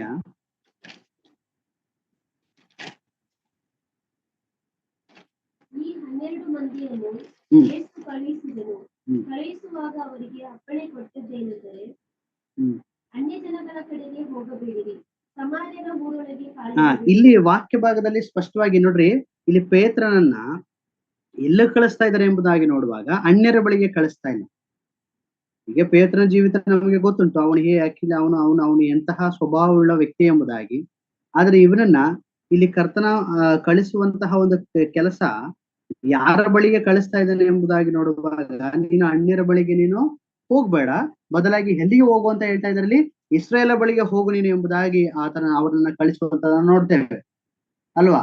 ಹಾಗೆ 3ನೇ ಅಧ್ಯಾಯ 12ನೇ ವಾಕ್ಯ ನಾವು ನೋಡ್ತೇವೆ. ಅಪೊಸ್ತಲರ ಕೃತ್ಯದಲ್ಲಿ, ಅಪೊಸ್ತಲರ ಕೃತ್ಯ 3ನೇ ಅಧ್ಯಾಯ 12ನೇ ವಾಕ್ಯ. ಇಲ್ಲಿ ನಾವು ನೋಡ್ತೇವೆ 3ನೇ ಅಧ್ಯಾಯ 12ನೇ ವಾಕ್ಯ. ಪೇತ್ರನು ಇದನ್ನು ನೋಡಿ ಜನರಿಗೆ, ಇಸ್ರಾಯೇಲ್ ಜನರೇ, ನೀವು ಯಾಕೆ ಇದಕ್ಕೆ ಆಶ್ಚರ್ಯ ಪಡುತ್ತೆ. ನೋಡ್ರಿ, ಇಲ್ಲೂ ಸಹ ಇಸ್ರಾಯೇಲರನ್ನ ಕುರಿತು ಇಸ್ರಾಯೇಲರಿಗೆ ಆತನು ಬೋಧಿಸುವುದಂದ್ರೆ ಯಹೂದ್ಯರಿಗೆ ಅಥವಾ ಇಸ್ರಾಯೇಲರಿಗೆ ಇಲ್ಲಿ ಸಂದೇಶವನ್ನ ತಿಳಿಸುವಂತದ್ದನ್ನ ನಾವು ನೋಡ್ತೇವೆ. ಅಂದ್ರೆ ಆತನು ಇಲ್ಲಿ ಅವನು ದುರ್ಬಲನಾಗಿದ್ದನು, ಸಾಮಾನ್ಯ ವ್ಯಕ್ತಿಯಾಗಿದ್ದನು. ಮಾತ್ರವಲ್ಲ ಯೇಸುವನ್ನ ನಿರಾಕರಿಸಿ ಓಡಿ ಹೋದನು. ಆದರೂ ಸಹ ಇಲ್ಲಿ ದೇವರು ಅವನನ್ನ ವಿಶೇಷವಾದಂತ ರೀತಿಯಲ್ಲಿ ಉಪಯೋಗಿಸುವಂತದ್ದನ್ನ ನಾವು ನೋಡ್ತೇವೆ. ಯಾರ ಬಳಿಯಲ್ಲಿ ಎಂಬುದಾಗಿ ನೋಡುವಾಗ ಆ ಇಸ್ರಾಯೇಲರ ನಡುವೆ, ಯೆಹೂದ್ಯರ ನಡುವೆ. ಅಂದ್ರೆ ಈತನ ಮುಖಾಂತರವಾಗಿ ನಾವು ಕಲಿಯುವಂತ ಒಂದು ಪಾಠ, ದೇವರು ನಮ್ಮ ಒಂದು ದುರ್ಬಲತೆಯನ್ನ ನೋಡಿ ನಮ್ಮನ್ನ ತಿರಸ್ಕರಿಸುವುದಿಲ್ಲ. ಆತನು ನಮ್ಮನ್ನೂ ಸಹ ಬಳಕೆ ಮಾಡುವಂತನಾಗಿದ್ದಾನೆ. ದುರ್ಬಲರಾದಂತಹ, ಅಶಕ್ತರಾದಂತಹ, ಹುಲಿಹೀನರಾದಂತಹ ನಮ್ಮನ್ನೂ ಸಹ ತನ್ನ ಕಾರ್ಯಗಳಿಗೋಸ್ಕರ ದೇವರು ಉಪಯೋಗಿಸುವಂತವನಾಗಿದ್ದಾನೆ ಎಂಬುದನ್ನ ನಾವು ಅರ್ಥ ಮಾಡಿಕೊಳ್ಳಬಹುದು. ಈ ವಾಕ್ಯದಲ್ಲಿ ನಾವು ನೋಡ್ತೇವೆ, ಗಲಾತ್ಯ 2:8 ಅದೇ ವಾಕ್ಯದಲ್ಲಿ, ಗಲಾತ್ಯ 2:8 ನಾವು ನೋಡಿದ ಹಾಗೆ ಇಲ್ಲಿ ಸುನ್ನತಿಯಾದವರಿಗೆ ಸುವಾರ್ತೆಯನ್ನು ಸಾರುವ ಎಂಬುದಾಗಿ ನಾವು ನೋಡ್ತೇವೆ. ಗಲಾತ್ಯ 2:8 ಒಂದ್ಸಲಿ ಓದಿ ಅದು. 2:8 ಸುನ್ನತಿಯಾದವರಿಗೆ ಸುವಾರ್ತೆಯನ್ನು ಸಾರುವ ಎಂಬುದಾಗಿ ನೋಡ್ತೇವೆ. ಅಂದ್ರೆ ಸುನ್ನತಿಯಾದವರು ಎಂಬುದಾಗಿ ನೋಡುವಾಗ ಇಲ್ಲಿ ಎಲ್ಲ ಧರ್ಮ ಪ್ರಮಾಣಗಳನ್ನ ಅಥವಾ ಧರ್ಮಶಾಸ್ತ್ರವನ್ನ ಚಾಚೂ ತಪ್ಪದೆ ಇವರು ಪಾಲಿಸಬೇಕು ಎಂಬುದಾಗಿ ಅಥವಾ ಪಾಲಿಸುತ್ತಿದ್ದಂತಹ ವ್ಯಕ್ತಿಗಳನ್ನ ನೋಡ್ತೇವೆ. ಇಲ್ಲಿ ಪೇತ್ರನ ಕೆಲಸ ಏನೆಂಬುದಾಗಿ ನೋಡುವಾಗ, ಇಲ್ಲಿ ನೀವು ರಕ್ಷಣೆ ಹೊಂದಬೇಕಾದ್ರೆ ಇಲ್ಲಿ ನಾವು ನೋಡ್ತೇವೆ ಯೇಸು ಕ್ರಿಸ್ತನನ್ನ, ಅಂದ್ರೆ ಈ ಪೇತ್ರನ ಒಂದು ಕೆಲಸ ಇಲ್ಲಿ ಏನಾಗಿತ್ತು ಅಂತಂದ್ರೆ, ಯೇಸು ಕ್ರಿಸ್ತನೇ ನಿಜವಾದ ರಕ್ಷಕನು ಎಂಬುದನ್ನ ಬೋಧಿಸುವಂತಹ ಅಥವಾ ಒಂದು ತಿಳಿಸುವಂತಹ ಒಂದು ಕೆಲಸ ಇಲ್ಲಿ ಪೇತ್ರನದಾಗಿತ್ತು ಎಂಬುದಾಗಿ ನಾವು ನೋಡ್ತೇವೆ. ಇಲ್ಲಿ ಪೌಲನು ಹೇಳುವಂತ ಮಾತು ಈ ಮುಂದೆ ವಾಕ್ಯದಲ್ಲಿ ನಾವು ನೋಡುವ ಹಾಗೆ, ಸುನ್ನತಿಯಾದವರಿಗೆ ಸುವಾರ್ತೆಯನ್ನು ಸಾರುವ ಕೆಲಸವು ಹೇಗೆ ಪೇತ್ರನಿಗೆ ಕೊಡಲ್ಪಟ್ಟಿತು ಹಾಗೆಯೇ ಎಂಬುದಾಗಿ ನೋಡ್ತೇವೆ. ಹಾಗೆಯೇ ಸುನ್ನತಿ ಇಲ್ಲದವರಿಗೆ ಎಂಬುದಾಗಿ, ಸುನ್ನತಿ ಇಲ್ಲದವರಿಗೆ ಅದನ್ನು ಸಾರುವ ಕೆಲಸವು ನನಗೆ ಕೊಟ್ಟಿರುವುದನ್ನು ಎಂಬುದಾಗಿ ನಾವು ನೋಡುತ್ತೇವೆ. ಅಂದ್ರೆ ನನ್ನಲ್ಲಿಯೂ, ಅಂದ್ರೆ ಪೌಲನಲ್ಲಿಯೂ ಸಹ ಇದೇ ಕಾರ್ಯವನ್ನ ದೇವರು ನಡೆಸಿದ್ದನ್ನ ನಾವು ಇಲ್ಲಿ ನಾವು ನೋಡ್ತೇವೆ. ಇಲ್ಲಿ ಪೌಲನು ಈಗಾಗಲೇ ಹೇಳಿದ ಹಾಗೆ ಪೇತ್ರನಿಗಿಂತ ಕಡಿಮೆ ಇಲ್ಲ, ಇಬ್ಬರು ಸಹ ಏನಾಗಿದ್ದಾರೆ, ಒಂದೇ, ಇಬ್ಬರು ಸಹ ಸಮಾನರಾಗಿದ್ದಾರೆ. ಯಾಕೆಂತಂದ್ರೆ ನಾವು 1 ಕೊರಿಂಥ 3 ವಾಕ್ಯದಲ್ಲಿ ನಾವು ನೋಡ್ತೇವೆ, ನಾನು ಸಸಿಯನ್ನ ನೆಟ್ಟನು, ಅಪೊಲೋಸನ ಏನ್ ಮಾಡಿದನು, ಅದಕ್ಕೆ ನೀರನ್ನು ಕೊಯ್ದನು, ಹಾಗೆ ಅದನ್ನ ಬೆಳೆಸುತ್ತಾ ಬಂದವನು ಯಾರು ಎಂಬುದಾಗಿ ನೋಡುವಾಗ ದೇವರು. ಪ್ರತಿಯೊಂದು ಕಾರ್ಯವೂ ಕೂಡ ದೇವರಿಂದಲೇ ನಡೆಯುವಂತದ್ದಾಗಿದೆ. ಇಲ್ಲಿ ಮುಂದುವರೆದ ಭಾಗವಾಗಿ ನೋಡುವಾಗ 2ನೇ ಅಧ್ಯಾಯ 8ನೇ ವಾಕ್ಯದಲ್ಲೇ ಅಲ್ಲಿ ನಾವು ನೋಡ್ತೇವೆ, ಅನ್ಯ ಜನರಲ್ಲಿ ಇದನ್ನು ನಡೆಸುವುದಕ್ಕೋಸ್ಕರ, ಇದೊಂದು ದೊಡ್ಡ ತಿರುವು, ಅನ್ಯ ಜನರಲ್ಲಿ ಇದನ್ನು ನಡೆಸುವುದಕ್ಕೋಸ್ಕರ ಎಂಬುದಾಗಿ ನಾವು ನೋಡ್ತೇವೆ. ಇಲ್ಲಿ ಅನ್ಯ ಜನರ ಅದನ್ನು ನಡೆಸುವುದಕ್ಕೋಸ್ಕರ ಅದರ 7ನೇ ವಾಕ್ಯದ ಒಂದು ವಿಭಾಗದಲ್ಲಿ ನೋಡ್ತೇವೆ. ಹಾಗೆಯೇ ಸುನ್ನತಿ ಇಲ್ಲದವರಿಗೆ ಅದನ್ನು ಸಾರುವ ಎಂಬುದಾಗಿ, ಸುನ್ನತಿ ಇಲ್ಲದವರಿಗೆ ಅದನ್ನು ಸಾರುವ ಎಂಬುದಾಗಿ ನೋಡ್ತೇವೆ. ಅಂದ್ರೆ ಇಲ್ಲಿ ಸುವಾರ್ತೆ ಎಂಬುದು ಎಲ್ಲರಿಗೂ ಸಹ ತಲುಪಬೇಕು, ಎಲ್ಲರಿಗೂ ಸಹ ಸುವಾರ್ತೆ ಅದು ಮೀಸಲಾದದ್ದು ಎಂಬುದಾಗಿ ಅಪೊಸ್ತಲರ ಕೃತ್ಯ 1ನೇ ಅಧ್ಯಾಯ 8ನೇ ವಾಕ್ಯದಲ್ಲಿ ನಾವು ನೋಡ್ತೇವೆ. ಇದಕ್ಕೆ ಆಧಾರವಾಗಿ ಅಪೊಸ್ತಲರ ಕೃತ್ಯ 1ನೇ ಅಧ್ಯಾಯ 8ನೇ ವಾಕ್ಯ ಇಲ್ಲಿ ನಾವು ನೋಡ್ತೇವೆ. ಆದರೆ ಪವಿತ್ರಾತ್ಮ ನಿಮ್ಮ ಮೇಲೆ ಬರಲು ನೀವು ಬಲವನ್ನು ಹೊಂದಿ ಯೆರೂಸಲೇಮಿನಲ್ಲಿಯೂ ಎಲ್ಲಾ ಯೂದಾಯ ಸಮಾರ್ಯ ಸೀಮೆಗಳಲ್ಲಿಯೂ ಭೂಲೋಕದ ಕಟ್ಟಕಡೆಯವರೆಗೂ, ಇದನ್ನ ನಾವು ಅಂಡರ್ಲೈನ್ ಮಾಡ್ಕೊಳ್ಳೋಣ. ಭೂಲೋಕದ ಕಟ್ಟಕಡೆಯವರೆಗೂ, ಭೂಲೋಕದ ಕಟ್ಟಕಡೆವರೆಗೂ ಕೂಡ ಕರ್ತನಾದ ಯೇಸು ಕ್ರಿಸ್ತನ ಸುವಾರ್ತೆಯು ಅದು ತಲುಪಬೇಕು. ಹಾಗೆ ನಾವು ನೋಡ್ತೇವೆ ರೋಮಾಪುರ 11ನೇ ಅಧ್ಯಾಯ 13ನೇ ವಾಕ್ಯದಲ್ಲಿ, 11ನೇ ಅಧ್ಯಾಯ 13ನೇ ವಾಕ್ಯ, ಇಲ್ಲೂ ಸಹ ಒಂದು ವಾಕ್ಯ ನಾವು ಓದ್ಕೊಳ್ಳೋಣ. 11:13ರಲ್ಲಿ ನಾವು ನೋಡ್ತೇವೆ, ಅನ್ಯ ಜನರಾಗಿರುವ ನಿಮ್ಮ ಸಂಗಡ ಮಾತಾಡುತ್ತೇನೆ ಎಂಬುದಾಗಿ, ಅನ್ಯ ಜನರಾಗಿರುವ ನಿಮ್ಮ ಸಂಗಡ ಮಾತಾಡುತ್ತೇನೆ, ನಾನು ಅನ್ಯ ಜನರಿಗೆ ಅಪೊಸ್ತಲನಾಗಿರಲಾಗಿ ನನ್ನ ಉದ್ಯೋಗವನ್ನು ಗಣ್ಯತೆಗೆ ತರುತ್ತೇನೆ ಎಂಬುದಾಗಿ ನೋಡ್ತೇವೆ. ಇಲ್ಲೂ ಸಹ ಅನ್ಯರಿಗೆ ಅಂದ್ರೆ ಆತನು ದೇವರ ಒಂದು ಸಂಗತಿಗಳನ್ನ ತಿಳಿಸುವಂತದ್ದನ್ನ ನಾವು ನೋಡ್ತೇವೆ. ಹಾಗೆ ಎಫೆಸ 3:8ರಲ್ಲಿ ನಾವು ನೋಡ್ತೇವೆ, ಎಫೆಸ ಪತ್ರಿಕೆ 3ನೇ ಅಧ್ಯಾಯ 8ನೇ ವಾಕ್ಯ, 3ನೇ ಅಧ್ಯಾಯ 8ನೇ ವಾಕ್ಯದಲ್ಲಿ ನಾವು ನೋಡ್ತೇವೆ, ನಾನು ಕ್ರಿಸ್ತನ ಅಪ್ರಮೇಯವಾದ ಐಶ್ವರ್ಯದ ವಿಷಯವಾದ ಶುಭ ಸಮಾಚಾರವನ್ನು ಅನ್ಯ ಜನರಿಗೆ ಪ್ರಸಿದ್ಧಿಪಡಿಸುವ ಹಾಗೆಯೂ ಸಮಸ್ತವನ್ನು ಸೃಷ್ಟಿಸಿದ ದೇವರಲ್ಲಿ ಆದಿಯಿಂದ ಮರೆಯಾಗಿದ್ದ ಮರ್ಮವು ಪ್ರಕಟವಾಗುವ ವಿಧ ಎಂತದೆಂದು ಸಾಕು. ಇಲ್ಲ ನೋಡ್ತೇವೆ, ನಾನು ಎಫೆಸದ ಪತ್ರಿಕೆ 3ನೇ ಅಧ್ಯಾಯ 8ನೇ ವಾಕ್ಯ, ನಾನು ಕ್ರಿಸ್ತನ ಅಪ್ರಮೇಯವಾದ ವಿಷಯವಾದ ಶುಭ ಸಮಾಚಾರವನ್ನು ಅನ್ಯ ಜನರಿಗೆ ಪ್ರಸಿದ್ಧಿಪಡಿಸುವ ಹಾಗೆ ಎಂಬುದಾಗಿ. ಅಂದ್ರೆ ಕರ್ತನಾದ ಯೇಸು ಕ್ರಿಸ್ತನ ಈ ಅಪ್ರಮೇಯವಾದ ಐಶ್ವರ್ಯ, ಈ ಅಪ್ರಮೇಯವಾದ ಐಶ್ವರ್ಯದ ವಿಷಯ ಎಂಬುದಾಗಿ ನೋಡುವಾಗ ನನ್ನ ಕರ್ತನಾದ ಯೇಸು ಕ್ರಿಸ್ತನ ಆ ಒಂದು ಶುಭ ವರ್ತಮಾನ, ಆತನ ಒಂದು ವಿಷಯಗಳನ್ನ ತಿಳಿಸೋದಕ್ಕೋಸ್ಕರ ಅನ್ಯ ಜನರಿಗೆ ಪ್ರಸಿದ್ಧಿಪಡಿಸುವ ಹಾಗೆ ಎಂಬುದಾಗಿ, ಅಂದ್ರೆ ಅನ್ಯ ಜನರಿಗೆ ಈ ಒಂದು ಸುವಾರ್ತೆಯನ್ನು ತಲುಪಿಸುವುದಕ್ಕೋಸ್ಕರ ಇಲ್ಲಿ ಪೌಲನು ನೇಮಕವಾಗಿರುವಂತದ್ದನ್ನ ನಾವು ನೋಡುವಂತವರಾಗಿದ್ದೇವೆ. ಹಾಗೆ ಎಫೆಸ ಪತ್ರಿಕೆ 3ನೇ ಅಧ್ಯಾಯ 8ನೇ ವಾಕ್ಯದಲ್ಲಿ ನಾವು ಈಗ ನೋಡಿದ್ವಿ, ಇಲ್ಲಿ ಅನ್ಯ ಜನರ ನಂಬಿಕೆ ನಿಮಿತ್ತವಾಗಿ ನೀತಿವಂತರನ್ನ ನಿರ್ಣಯಿಸಬೇಕೆಂಬುದಾಗಿ ನಾವು ನೋಡ್ತೇವೆ.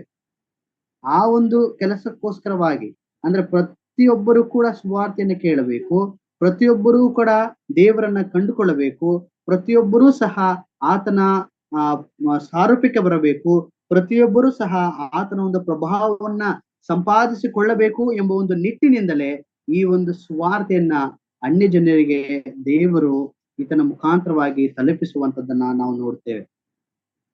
ಇದ್ರಲ್ಲಿ ನಾವು ಏನು ಅರ್ಥ ಮಾಡ್ಕೊಳ್ಬಹುದು ಅಥವಾ ನಾವು ಏನು ಕಲಿಯಬಹುದು? ಪ್ರಮುಖವಾದಂತಹ ಒಂದು ಆತ್ಮೀಯ ಅಥವಾ ಆತ್ಮಿಕವಾದಂತಹ ವಿಷಯಗಳಾದರೂ ಏನೆಂಬುದಾಗಿ ನೋಡುವಾಗ, ಪ್ರತಿಯೊಂದು ಕಾರ್ಯವನ್ನ ಈ ವಾಕ್ಯ ಭಾಗ ನೋಡುವಾಗ ಪ್ರತಿಯೊಂದು ಕಾರ್ಯವನ್ನ ದೇವರು ನಿರ್ವಹಿಸುವನಾಗಿದ್ದಾನೆ. ನಾವು ಕೇವಲ ಸಾಧನ, ಬದಲಾಗಿ ಫಲಿತಾಂಶ ಯಾರ ಕೈಯಲ್ಲಿದೆ ಎಂಬುದಾಗಿ ನೋಡುವಾಗ ಅದು ದೇವರ ಕೈಯಲ್ಲಿದೆ ಎಂಬುದನ್ನ ನಾವು ಅರ್ಥ ಮಾಡಿಕೊಂಡು, ಹಾಗೆ ಪ್ರತಿಯೊಬ್ಬರಿಗೂ ಸಹ ವಿಭಿನ್ನವಾದಂತಹ ಕರೆ ಇದೆ. ಪೇತ್ರನಿಗೆ ಯಹೂದರಿಗೆ ಸುವಾರ್ತೆಯನ್ನು ಸಾರುವುದಕ್ಕಾಗಿ, ಪೌಲನಿಗೆ ಅನ್ಯರಿಗೆ ಸುವಾರ್ತೆಯನ್ನ ಸಾರುವುದಕ್ಕೋಸ್ಕರವಾಗಿ. ಇಲ್ಲಿ ಇವೆರಡನ್ನು ನೋಡುವಾಗ ನಾವು ಎರಡನ್ನೂ ಸಹ ಹೋಲಿಕೆ ಮಾಡುವಾಗ, ಅವ್ರನ್ನ ಅದಕ್ಕೆ ಕರೆದು ಇವ್ರನ್ನ ಇದಕ್ಕೆ ಕರೆದು ಎಂಬುದಾಗಿ ಹೋಲಿಕೆ ಮಾಡುವಂಥದ್ದಲ್ಲ. ಯಾಕೆಂತಂದ್ರೆ ಇದು ದೇವರ ಕಾರ್ಯವಾಗಿರುವಂಥದ್ದಾಗಿದೆ. ದೇವರು ಒಬ್ಬೊಬ್ಬರನ್ನ ದೇವರು ಅವರವರಿಗೆ ತಕ್ಕ ಹಾಗೆ ಉಪಯೋಗಿಸುವಂತವನು ಆಗಿದ್ದಾನೆ. ಪ್ರತಿಯೊಬ್ಬರನ್ನ ಗುರುತಿಸಿ, ಅಂದ್ರೆ ಅವರವರಿಗೆ ಪ್ರತಿಯೊಬ್ಬರಿಗೂ ಒಂದೊಂದು ಕೃಪಾವರಗಳು ಕೊಡಲ್ಪಟ್ಟಿರುವಂತದ್ದನ್ನ ನಾವು ದೇವರ ವಾಕ್ಯದಿಂದ ನಾವು ಗುರುತು ಹಿಡಿದು ಆ ಒಂದು ನಿಟ್ಟಿನಲ್ಲಿ ದೇವರ ಕಾರ್ಯದಲ್ಲಿ ನಾವು ತೊಡಗೊಳ್ಬೇಕು. ಯಾಕಂದ್ರೆ ದೇವರು ಪ್ರತಿಯೊಬ್ಬರನ್ನ ಉಪಯೋಗಿಸುವಂತವನು ಆಗಿದ್ದಾನೆ. ಮಾತ್ರವಲ್ಲ, ಇನ್ನೊಂದು ಸೇವೆಯಲ್ಲಿ ಸಮಾನತೆಯನ್ನ ಇಲ್ಲಿ ನಾವು ನೋಡ್ತೇವೆ. ಇಲ್ಲಿ ನಾವು ನೋಡುವಾಗ ಇಲ್ಲಿ ದೊಡ್ಡ ಸೇವೆ ಸಣ್ಣ ಸೇವೆ ಎಂಬುದಿಲ್ಲ. ಇಲ್ಲಿ ಸೇವೆಯಲ್ಲಿ ಸಮಾನತೆಯನ್ನ ಅಂತಂದ್ರೆ ಅಲ್ಲಿ ಅವನು ಅಲ್ಲಿ ಸುವಾರ್ಥ ಸಾರಕ್ ಹೋದ್ರೆ, ಇಲ್ಲಿ ಪೌಲನು ಅನ್ಯರಿಗೆ ಸುವಾರ್ಥ ಸಾರಕ್ ಹೋದಾಗ ಇಲ್ಲಿ ಇಬ್ರು ಬೇರೆ ಬೇರೆ ಅಂತಲ್ಲ, ಅದು ಸಮಾನತೆಯನ್ನ ಅಂದ್ರೆ ಸೇವೆಯಲ್ಲಿ ಸಮಾನತೆ ಇರುವುದನ್ನ ನಾವು ನೋಡ್ತೇವೆ. ದೇವರ ದೃಷ್ಟಿಯಲ್ಲಿ ಎಲ್ಲವೂ ಸಹ ಏನಾಗಿದೆ, ಸಮಾನವಾಗಿದೆ ಎಂಬುದನ್ನು ಈ ವಾಕ್ಯದಿಂದ ನಾವು ಅರ್ಥ ಮಾಡಿಕೊಳ್ಳಬಹುದು. ಹಾಗೆ ಸುವಾರ್ತೆ ಎಲ್ಲರಿಗೂ ಸಹ, ಇಲ್ಲಿ ಜಾತಿ, ಭಾಷೆ, ದೇಶ ಈ ಯಾವುದೂ ಸಹ ಸುವಾರ್ತೆ ಸೇವೆಗೆ ಅಡ್ಡಿಯಾಗಬಾರದು. ಎಲ್ಲರಿಗೂ ಸಹ ಏನಾಗಬೇಕು, ಸುವಾರ್ತೆ ತಲುಪಬೇಕು ಎಂಬುದನ್ನ ನಾವು ಅರ್ಥ ಮಾಡಿಕೊಳ್ಳಬೇಕು. ಮಾತ್ರವಲ್ಲ, ಈ ಏಕತೆ ಎಂಬುದು ಬಹಳ ಮುಖ್ಯ. ಅದನ್ನು ಸಹ ಈ ವಾಕ್ಯದಿಂದ ನಾವು ಅರ್ಥ ಮಾಡಿಕೊಳ್ಳಬಹುದು. ಹಾಗೆ 9ನೇ ವಾಕ್ಯ, 9ನೇ ವಾಕ್ಯ, ಗಲಾತ್ಯದವರಿಗೆ ಬರೆದ ಪತ್ರಿಕೆ.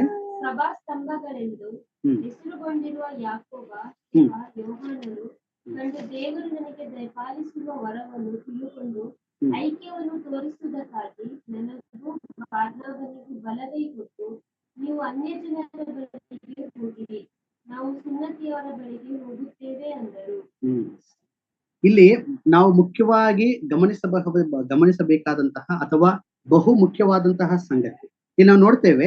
ಸಭಾಸ್ತಂಭಗಳೆಂದು ಹೆಸರುಗೊಂಡಿರುವ ಎಂಬುದಾಗಿ ನೋಡ್ತೇವೆ. ಅಂದ್ರೆ ಯಾಕೋಬ, ಕೇಫ ಅಂದ್ರೆ ಪೇತ್ರನು, ಹಾಗೆ ಯೋಹಾನನು, ಇವರ ಜೊತೆ ಯಾರು ಎಂಬುದಾಗಿ ನೋಡುವಾಗ ನನಗೂ ಎಂಬುದಾಗಿ ನಾವು ನೋಡ್ತೇವೆ. ನನಗೂ ಎಂಬುದಾಗಿ ನೋಡುವಾಗ ಇಲ್ಲಿ ಪೌಲನು ಹಾಗೆ ಬಾರ್ನಬನು ಎಂಬುದಾಗಿ ನೋಡ್ತೇವೆ. ಇಲ್ಲಿ ಇವರೆಲ್ಲರೂ ಸೇರಿ ಒಂದು ನಿರ್ಧಾರ ಮಾಡ್ತಾರೆ. ಯಾಕೆಂದ್ರೆ ಈಗಾಗಲೇ ಯೆರೂಸಲೇಮಿನಲ್ಲಿ ಒಂದು ಘಟನೆ ನಡೆಯುತ್ತೆ.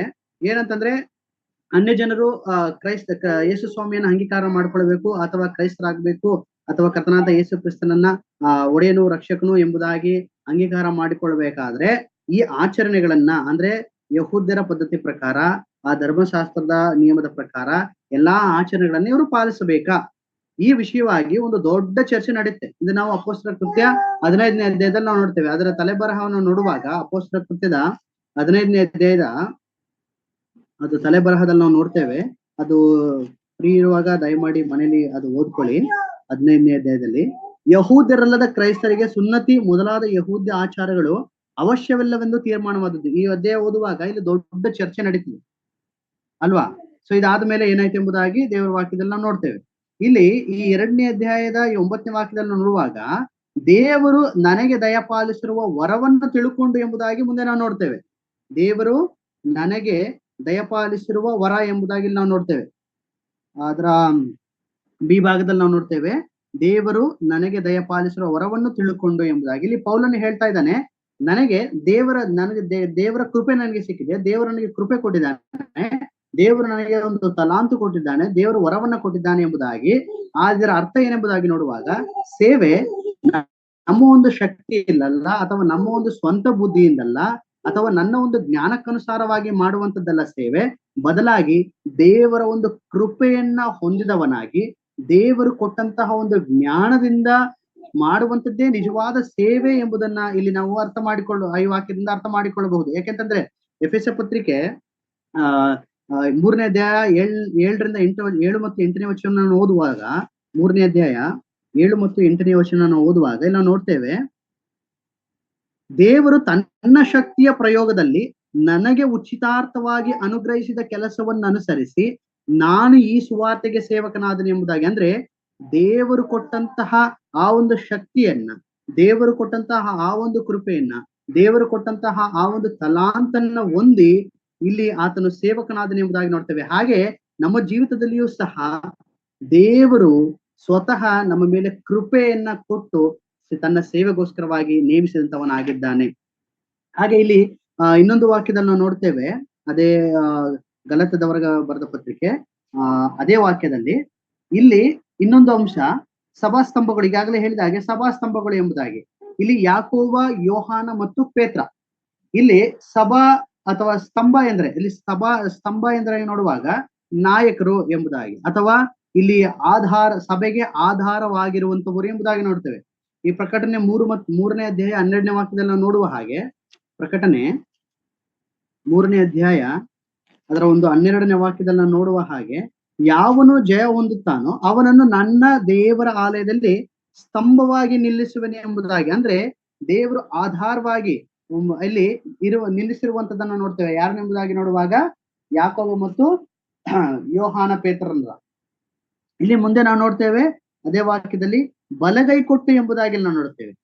ಐಕ್ಯವನ್ನು ತೋರಿಸುವುದಕ್ಕಾಗಿ ನನಗೂ ಬಾರ್ನಬನಿಗೂ ಬಲಗೈ ಕೊಟ್ಟು, ಪೌಲನಿಗೂ ಮತ್ತು ಬಾರ್ನಬನಿಗೂ ಬಲಗೈ ಕೊಟ್ಟು ಎಂಬುದಾಗಿ. ಇಲ್ಲಿ ಬಲಗೈ ಕೊಡುವುದು ಅಂತಂತಂದ್ರೆ ಶೇಕ್ ಹ್ಯಾಂಡ್ ಮಾಡುವಂತದ್ದಲ್ಲ, ಬದಲಾಗಿ ಇಲ್ಲಿ ಏಕತೆಯನ್ನ ಅಥವಾ ಒಪ್ಪಿಗೆಯನ್ನ, ಸಹಕಾರವನ್ನ, ಪ್ರೋತ್ಸಾಹವನ್ನ ತಿಳಿಸುವಂತಹ ಒಂದು ಸಂಗತಿ ಬಲಗೈ ಕೊಟ್ಟು ಎಂಬುದಾಗಿ. ಅಂದ್ರೆ ಸಭಾಸ್ತಂಭಗಳೆಂದು ಹೆಸರುಗೊಂಡಿರುವ ಯಾಕೋಬ, ಕೇಫ, ಯೋಹಾನರು ಕಂಡು ದೇವರು ನನಗೆ ದಯಪಾಲಿಸಿರುವ ವರವನ್ನು, ಈಗಾಗಲೇ ದೇವರು ಸ್ವತಃ ಪೌಲನನ್ನು ಆರಿಸಿಕೊಂಡಿದ್ದಾನೆ ದೇವರ ಒಂದು ಕಾರ್ಯಕ್ಕೋಸ್ಕರವಾಗಿ. ಮಾತ್ರವಲ್ಲ, ಅನ್ಯರ ಬಳಿಗೆ ದೇವರು ಅವರನ್ನ ಕಳಿಸಿದ್ದಾನೆ ಸುವಾರ್ತೆಯನ್ನು ಸಾರುವುದಕ್ಕಾಗಿ. ಈ ಸಂಗತಿಗಳನ್ನ ಇವರಿಗೆ ತಿಳಿಸಲ್ಪಟ್ಟಾಗ ಇವರು ಸ್ವತಃ ಅವರಿಗೆ ಪ್ರೋತ್ಸಾಹಿಸುವ, ಅಂದ್ರೆ ದೇ ಆರ್ ಎನ್ಕರೇಜಿಂಗ್, ಅವ್ರಿಗೆ ಅಷ್ಟು ಪ್ರೋತ್ಸಾಹ ಪಡಿಸಿ ಕಳಿಸಿಕೊಡುವಂತದ್ದನ್ನ ಇಲ್ಲ ನೋಡ್ತಾ. ಅಂದ್ರೆ ಬಲಗೈ ಕೊಟ್ಟು ಎಂಬುದಾಗಿ ಎಲ್ಲಾ ವಿಧದಲ್ಲಿಯೂ ಕೂಡ ಅವರಿಗೆ ಪ್ರೋತ್ಸಾಹ ಪಡಿಸಿ ಪೌರನ ಸೇವೆಗೆ ಒಪ್ಪಿಸಿಕೊಡುವಂತದ್ದನ್ನ ಇಲ್ಲಿ ದೇವರ ವಾಕ್ಯದಲ್ಲಿ ನಾವು ನೋಡುವಂತವರಾಗಿದ್ದೇವೆ. ಇಲ್ಲ ಮುಂದೆ ವಾಕ್ಯದಲ್ಲಿ ನಾವು ನೋಡ್ತೇವೆ, ನೀವು ಅನ್ಯ ಜನರ ಬಳಿಗೆ ಹೋಗಿರಿ ಎಂಬುದಾಗಿ. ಯಾರ ಬಳಿಗೆ ಎಂಬುದಾಗಿ ನೋಡುವಾಗ ಅನ್ಯ ಜನರ ಬಳಿಗೆ ಹೋಗಿರಿ. ಐಕ್ಯವನ್ನು ತೋರಿಸುವುದಕ್ಕಾಗಿ ನನಗೂ ಬಾರ್ನಬನಿಗೂ ಬಲಗೈ ಕೊಟ್ಟು, ಅಂದ್ರೆ ಪ್ರೋತ್ಸಾಹವನ್ನ ಕೊಟ್ಟು ಅವ್ರು ಏನ್ ಮಾಡ್ತಾ ಇದಾರೆ, ನೀವು ಅನ್ಯ ಜನರ ಬಳಿಗೆ ಹೋಗಿರಿ ಎಂಬುದಾಗಿ ಅವರು ಹೇಳುವಂತದನ್ನ ನೋಡ್ತೇವೆ. ಅಪೊಸ್ತಲರ ಕೃತ್ಯ 13ನೇ ಅಧ್ಯಾಯ 46ನೇ ವಾಕ್ಯದಲ್ಲಿ ನಾವು ಇದನ್ನ ನೋಡ್ತೇವೆ. ಅಪೊಸ್ತಲರ ಕೃತ್ಯ 13ನೇ ಅಧ್ಯಾಯ 46ನೇ ವಾಕ್ಯ, 13:46. ಸಿಕ್ಕಿದವರು ಓದಿ. ಆಗ ಪೌಲನು ಬಾರ್ನಬನು ಧೈರ್ಯದಿಂದ ಮಾತಾಡಿ, ದೇವರ ವಾಕ್ಯವನ್ನು ಮೊದಲು ನಿಮಗೆ ಹೇಳುವುದು ಅವಶ್ಯವಾಗಿತ್ತು, ಆದರೆ ನೀವು ಅದನ್ನು ತಳ್ಳಿಬಿಟ್ಟು ನಿಮ್ಮನ್ನು ನಿತ್ಯ ಜೀವಕ್ಕೆ ಅಪಾತ್ರವೆಂದು ತೀರ್ಪು ಮಾಡಿಕೊಂಡದ್ದರಿಂದ ಈಗ ನಾವು ನಿಮ್ಮನ್ನು ಬಿಟ್ಟು ಅನ್ಯ ಜನರ ಕಡೆಗೆ ಹೋಗುತ್ತೇವೆ. ಇವರು ಈಗ ಅನ್ಯ ಜನರ ಬಳಿಗೆ ಹೋಗುವಂತದ್ದನ್ನ ನಾವು ನೋಡುತ್ತೇವೆ. ಅಂದ್ರೆ ನಂತರ ಇವರು ಯಾರು, ಪೇತ್ರ ಮತ್ತೆ ಇವರು ಉಳಿದಂತವರು ಎಲ್ಲಿಗೆ ಹೋಗ್ತಾರೆ ಎಂಬುದಾಗಿ ನೋಡುವಾಗ ಅವರು ಸುನ್ನತಿಯಾದವರ ಬಳಿಗೆ ಅಥವಾ ಯಹೂದರ ಬಳಿಗೆ ಅವರು ಹೋಗುವಂತದ್ದನ್ನ ನಾವು ನೋಡುವಂತವರಾಗಿದ್ದೇವೆ. ಈ ಒಂದು ವಾಕ್ಯದಿಂದ ನಾವು ಕಲಿಯುವಂತ ಪಾಠ ಏನೆಂಬುದಾಗಿ ನೋಡುವಾಗ, ದೇವರ ಕೃಪೆಯಿಂದಲೇ ಆತನು, ಅಂದ್ರೆ ನಾವು ಪ್ರತಿಯೊಂದನ್ನು ಸಹ ದೇವರ ಕೃಪೆಯಿಂದಲೇ ಮಾಡುವಂತವರು ಆಗಿದ್ದೇವೆ. ಆತನು ಕೊಟ್ಟಂತಹ ತಲಾಂತಿನಿಂದಲೇ ಪ್ರತಿಯೊಂದು ಸೇವಾ ಕಾರ್ಯಗಳು ಕೂಡ ನಡೆಯುವಂತದ್ದಾಗಿದೆ ಎಂಬುದನ್ನ ಅರ್ಥ ಮಾಡಬೇಕು. ಯಾಕೆಂದ್ರೆ ದೇವರ ಕರೆ ಎಂಬುದು ಬಹಳ ಮುಖ್ಯವಾದದ್ದು. ಯಾಕೆಂದ್ರೆ ಇಲ್ಲಿ ದೇವರು ಕರೆದನು, ಅವನನ್ನ ಸುವಾರ್ತೆಗೋಸ್ಕರವಾಗಿ ಕಳಿಸಿದನು ಎಂಬುದಾಗಿ ನಾವು ನೋಡ್ತೇವೆ. ಮಾತ್ರವಲ್ಲ, ಎರಡನೇ ಒಂದು ಅಂಶ ಈ ಒಂದು 9ನೇ ವಾಕ್ಯದಿಂದ ನಾವು ಕಲಿಯುವಂತದ್ದು ಏಕತೆ ಬಹಳ ಮುಖ್ಯ. ಯಾಕೆಂತಂದ್ರೆ ನಾಯಕರುಗಳು ಭಿನ್ನವಾಗಿರಬಹುದು, ಆದ್ರೆ ಮನಸ್ಸು ಏನಾಗಿರ್ಬೇಕು, ಒಂದೇ ಆಗಿರಬೇಕು. ನಾವೇನ್ ಮಾಡ್ತೇವೆ ಈಗ, ದಯಮಾಡಿ ಯಾರು ತಪ್ಪು ತಿಳ್ಕೋಬಾರ್ದು, ನಾವು ನೋಡ್ತೇವೆ ದೇವರ ವಾಕ್ಯವನ್ನ ನಾವು ಪ್ರತಿದಿನ ಕೇಳಲಿಕ್ಕೆ ನಾವು ಸೇರಿ ಬರ್ತಾ ಇದ್ದೇವೆ. ಸೇರಿ ಬರುವಾಗ ಏನ್ ಮಾಡ್ತೇವೆ, ಕೆಲವರು ನಾವು ನಮ್ಮ ಒಂದು ಮೆಂಟಲ್ ನಾವು ಫಿಕ್ಸ್ ಆಗ್ಬಿಟ್ಟಿರ್ತೇವೆ. ಏನಂತಂದ್ರೆ ಇವರು ಇಂಥ ದಿನ ಇಂಥವ್ರು ವಾಕ್ಯ ಕೊಡ್ತಾರೆ, ನಾವು ಅಂತ ದಿನ ಸೇರ್ಲೇಬೇಕು. ಇಂಥ ದಿನ ಇಂಥವ್ರು ವಾಕ್ಯ ಕೊಡ್ತಿದ್ದಾರೆ, ಪರವಾಗಿಲ್ಲ, ಸೇರದಿದ್ರು ಕೂಡ ನಡೀತೆ ಎಂಬುದಾಗಿ ನಾವು ಏನಾಗಿದ್ದೇವೆ, ಮೆಂಟಲಿ ಪ್ರಿಪೇರ್ ಆಗಬೇಕು. ನಾವು ಇಲ್ಲಿ ವ್ಯಕ್ತಿಗಳಿಗೆ ನಾವು ಪ್ರಾಮುಖ್ಯತೆ ಕೊಡುವಂತದ್ದಲ್ಲ, ದೇವರ ವಾಕ್ಯಕ್ಕೆ ಪ್ರಾಮುಖ್ಯತೆಯನ್ನ ಕೊಡಬೇಕು. ದೇವರ ವಾಕ್ಯನ ದೇವರು ಯಾರನ್ನ ಬೇಕಾದ್ರೆ ಹೇಗೆ ಬೇಕಾದ್ರೂ ಉಪಯೋಗಿಸ್ಬೇಕಂದ್ರೆ ಪೌಲನನ್ನ ಯಾವ ರೀತಿ ಉಪಯೋಗಿಸುತ್ತೆ ಎಂಬುದಾಗಿ ನಮಗೆ ಗೊತ್ತುಂಟು. ಆತನ ಒಂದು ಹಿಂದಿನ ಸ್ಥಿತಿ ಎಷ್ಟು ಭಯಂಕರವಾಗಿತ್ತು ಎಂಬುದಾಗಿ ಗೊತ್ತಿತ್ತು. ಆದ್ರೆ ಆತನನ್ನು ಸಹ ಹೆಂಗ್ ಉಪಯೋಗಿಸಿದ್ವಿ ಅದನ್ನ ನಾವು ಅರ್ಥ ಮಾಡ್ಬೇಕು. ಅಂದ್ರೆ ಬೋಧಿಸುವಂತವರು ಯಾರೇ ಆಗಿರಬಹುದು, ಆದ್ರೆ ಅಲ್ಲಿ ದೇವರ ವಾಕ್ಯವನ್ನ ಅವರ ಮುಖಾಂತರವಾಗಿ ಬೋಧಿಸುವಂತವನೇ ಆಗಿರೋದನ್ನ ನೋಡುವಾಗ ದೇವರ ಆತ್ಮನೇ ಆಗಿದ್ದಾನೆ. ಹಾಗಾಗಿ ನಾವು ಇದನ್ನ ಅರ್ಥ ಮಾಡಿಕೊಳ್ಬೇಕು. ನಾವು ನೋಡುವಂತದ್ದು ಯಾರೇ ಆಗಿರ್ಬೋದು, ಆದ್ರೆ ನಮ್ಮ ಮನಸ್ಸು ಏನಾಗಿರ್ಬೇಕು, ಒಂದೇ ಆಗಿರ್ಬೇಕು. ಯಾಕಂತಂದ್ರೆ ಯೋಹಾನ್ ಬರೆದಂತ ಸುವಾರ್ತೆ 17ನೇ ಅಧ್ಯಾಯದ ಒಂದು 21ನೇ ವಾಕ್ಯದಲ್ಲಿ ಒಂದು ವಚನವನ್ನು ನೋಡ್ತೇವೆ. ಬಹಳ ನಮ್ಮ ಜೀವಿತಕ್ಕೆ ಅವಶ್ಯಕವಾಗಿರ್ತಕ್ಕಂತಹ ವಾಕ್ಯ 17:21 ನಾವು ನೋಡ್ತೇವೆ. ಅದು ನೀನು ನನ್ನನ್ನು ಕಳುಹಿಸಿ ಕೊಟ್ಟಿದ್ದಿ ಎಂದು ಲೋಕವು ನಂಬುವುದಕ್ಕಾಗಿ ಅವರೆಲ್ಲರೂ ಒಂದಾಗಿರಬೇಕೆಂತಲೂ ತಂದೆಯೇ, ನೀನು ನನ್ನಲ್ಲಿಯೂ ನಾನು ನಿನ್ನಲ್ಲಿ ಇರುವ ಪ್ರಕಾರ ಅವರು ನಮ್ಮಲ್ಲಿ ಇರಬೇಕೆಂತಲೂ ಕೇಳಿಕೊಳ್ಳುತ್ತೇನೆ. ಇದು ಸ್ವತಃ ಕರ್ತನಾದ ಯೇಸು ಕ್ರಿಸ್ತನು ಹೇಳುವಂತಹ ಮಾತು ನೋಡ್ರಿ. ನೀನು ನನ್ನನ್ನು ಕಳಿಸಿಕೊಟ್ಟಿದ್ದೆಂದು ಲೋಕವು ನಂಬುವುದಕ್ಕಾಗಿ ಅವರೆಲ್ಲರೂ ಒಂದಾಗಿರಬೇಕಂದ್ರೆ ನಾವೆಲ್ಲರೂ ಸಹ ಒಂದಾಗಿರಬೇಕೆಂಬುದು ದೇವರ ಒಂದು ಅಪೇಕ್ಷೆ, ದೇವರ ಒಂದು ಚಿತ್ತ. ದೇವರು ಬಯಸುವಂತದ್ದು ಇದೆ, ದೇವರು ಬಯಸುವಂತಿದೆ. ನಾವೆಲ್ಲರೂ ಸಹ ಏನಾಗಿರ್ಬೇಕು, ಒಂದಾಗಿರಬೇಕು. ಯಾರೇ ಆಗಿರ್ಬೋದು, ಏಕತೆ ಎಂಬುದು ಬಹಳ ಮುಖ್ಯ ಎಂಬುದನ್ನ ದೇವರ ವಾಕ್ಯದಿಂದ ನಾವು ಸ್ಪಷ್ಟೀಕರಿಸಿಕೊಳ್ಳಬೇಕು. ಮಾತ್ರವಲ್ಲ, ಒಪ್ಪಿಕೊಳ್ಳುವಂತಹ ಒಂದು ಮನಸ್ಸು. ಅದೇ ಇನ್ನೊಂದು ನಾವು ಕಲಿಯುವಂತಹ ಒಂದು ಪಾಠ ಈ ಒಂದು ವಾಕ್ಯದಿಂದ, ಒಪ್ಪಿಕೊಳ್ಳುವಂತಹ ಒಂದು ಮನಸ್ಸು. ಕೇಳಿಸ್ತಾ ಇದೆಯಾ ಬ್ರದರ್? ಕೇಳ್ತಾ ಇದೆ. ಒಪ್ಪಿಕೊಳ್ಳುವಂತ ಒಂದು ಮನಸ್ಸಿರಬೇಕೆಂಬುದಾಗಿ. ಯಾಕೆಂತಂದ್ರೆ ಇಲ್ಲಿ ಪೇತ್ರ ಯಾಕೋಬರು ಇವ್ರನ್ನ ಪೌಲನನ್ನ ಒಪ್ಪಿಕೊಂಡ್ರು. ಅವ್ರು ಏನ್ ಮಾಡ್ಲಿಲ್ಲ, ಅಸೂಹೆ ಸಾಧಿಸ್ಲಿಲ್ಲ, ಅಥವಾ ಅವ್ರ ಮಧ್ಯೆ ಏನು ಸ್ಪರ್ಧೆ ಇರ್ಲಿಲ್ಲ, ಅಥವಾ ನಾನು ಮೇಲು ನೀನು ಕೀಳು, ನಾನ್ ದೊಡ್ಡವನು ನಾನ್ ಚಿಕ್ಕವನು, ಈ ಒಂದು ಸ್ಪರ್ಧೆ ಅಥವಾ ಈ ಒಂದು ಅಸೂಹೆ ಮನೋಭಾವ ಇವರಲ್ಲಿ ಇರ್ಲಿಲ್ಲ. ಹಲೋ, ಹಂಗಾಯ್ತು.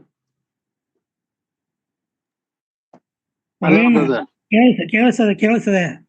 ಇದು ಕಾಣಿಸ್ತಾ ಇಲ್ಲ ಲಿಂಗ್ ಯಾರ್ದು, ಅದಕ್ಕೆ ಇಲ್ಲಿ ಆ ಒಂದು ಸ್ಪರ್ಧೆ ಇರಲಿಲ್ಲ, ಒಪ್ಪಿಕೊಳ್ಳುವಂತ ಮನಸ್ಸು. ಇವರಿಬ್ಬರಿಗೂ ಸಹ ಈ ವಾಕ್ಯದಲ್ಲಿ ಅದೇ ನಾವು ನೋಡಿದ್ದು.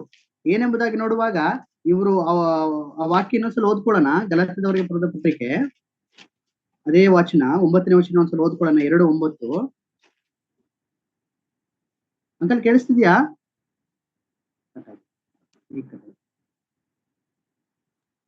ಕೇಳ್ತಾ ಇದೆ. ವಾಕ್ಯದಲ್ಲಿ ನಾವು ನೋಡ್ತೇವೆ 2:9 ನೋಡಿ, ಸಭಾಸ್ತಂಭಗಳೆಂದು ಹೆಸರುಗೊಂಡಿರುವ ಯಾಕೋಬ, ಕೇಫ, ಯೋಹಾನರು ಕಂಡು ದೇವರು ನನಗೆ ದಯಪಾಲಿಸಿರುವ ವರವನ್ನು ತಿಳಿದುಕೊಂಡು ಐಕ್ಯವನ್ನು ತೋರಿಸುವುದಕ್ಕಾಗಿ, ನೋಡ್ರಿ, ಐಕ್ಯವನ್ನು ತೋರಿಸುವುದಕ್ಕಾಗಿ ನನಗೂ ಬಾರ್ನಬನಿಗೂ ನೋಡ್ರಿ, ಅವರು ಪ್ರೋತ್ಸಾಹವನ್ನ ಕೊಟ್ಟು ನೀವು ಅನ್ಯ ಜನರ ಬಳಿಗೆ ಹೋಗ್ರಿ, ನಾವು ಸುನ್ನತಿಯವರ ಬಳಿ. ಸ್ವತಃ ನೋಡ್ರಿ, ಇವರು ಪ್ರೋತ್ಸಾಹಿಸಿ ನೋಡಿ, ಯಾವುದೇ ವಿಧವಂತ ಅಸೂಹೆ ಇಲ್ಲ, ಯಾವುದೇ ವಿಧವಂತ ಸ್ಪರ್ಧೆ ಅವರಲ್ಲಿಲ್ಲ, ಅಥವಾ ಪೈಪೋಟಿ ಇಲ್ಲ. ಯಾಕೆಂದ್ರೆ ದೇವರ ಕಾರ್ಯ ಎಂಬುದಾಗಿ ಅವರು ತಿಳಿದು ಅವರನ್ನ ಕಳಿಸಿಕೊಡುವಂತದನ್ನ ನೋಡ್ತೇವೆ. ಅಂದ್ರೆ ನಾವು ಒಂದನ್ನ ಅರ್ಥ ಮಾಡಿಕೊಳ್ಬೇಕು, ನಮಗೆ ಒಪ್ಪಿಕೊಳ್ಳುವಂತಹ ಮನಸ್ಸು. ದೇವರ ವಾಕ್ಯವನ್ನ ಯಾರು ಬೋಧನೆ ಮಾಡಿದ್ರು ಕೂಡ ಅದನ್ನ ಒಪ್ಪಿಕೊಳ್ಳುವಂತಹ ಮನಸ್ಸು ನಮಗೆ ಇರಬೇಕು. ದೇವರ ಸುವಾರ್ತೆಯನ್ನ ಕೇಳುವಂತವರು ಯಾರೇ ಆಗಿದ್ರು ಕೂಡ ಅದನ್ನ ಒಪ್ಪಿಕೊಳ್ಳುವಂತಹ ಮನಸ್ಸು ನಮಗಿರಬೇಕು. ನಾವು ಅವ್ರೇನ್ ಹೇಳ್ತಾರೆ ಬಿಡ್ರಿ, ಅವ್ನು ಈಗ ಕಲಿತಾ ಇದ್ದಾನೆ, ಅವನು ಅವ್ರ ಜೀವಿತ ಹೀಗಿದೆ, ಇವ್ರ ಜೀವಿತ ಹೀಗಿದೆ ಎಂಬುದಾಗಿ ನಾವು ಅಂದುಕೊಳ್ಳಬಾರದು. ಯಾಕೆಂದ್ರೆ ದೇವರ ವಾಕ್ಯ ಸ್ಪಷ್ಟವಾಗಿ ನಮಗೆ ಬೋಧಿಸುವಂತದ್ದಾಗಿದೆ. ಹಾಗೆ ಮಾತ್ರವಲ್ಲ, ಇಲ್ಲಿಂದ ಇನ್ನೊಂದು ಅಂಶ ನಮಗೆ ಬೇರೆ ಬೇರೆ ರೀತಿಯಲ್ಲಿ, ಅಂದ್ರೆ ವಿಭಿನ್ನವಾದಂತ ದೇವರು ಕರೆ ಮಾಡೋದು. ಎಲ್ಲರಿಗೂ ಒಂದೇ ಕೆಲಸ ದೇವರು ಕೊಡೋದಿಲ್ಲ. ಎಲ್ಲರಿಗೂ ಕೂಡ ನಾವು ಕೃಪಾವರಗಳ ಕುರಿತಾಗಿ ನಾವು ನೋಡ್ತೇವೆ. ರೋಮಪುರ ಪತ್ರಿಕೆ ಮತ್ತು ಕೊರಿಂಥ ಪತ್ರಿಕೆ 12ನೇ ಅಧ್ಯಾಯದಲ್ಲಿ ನಾವು ನೋಡ್ತೇವೆ.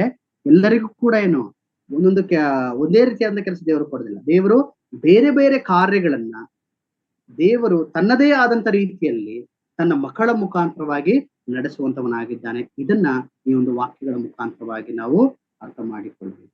ಇದನ್ನ ನಾವು ಈ ಒಂದು ದಿನದಲ್ಲಿ ಕಲಿಯುವಂತಹ ಒಂದು ಸಂಗತಿ ಆಗಿದೆ. ಹೇಗೂ ದೇವರು ನಮ್ಮ ಸ್ತೋತ್ರವಾಗಿ ಇಲ್ಲಿಗೆ ನಾನು ನಿಲ್ಲಿಸ್ತೇನೆ.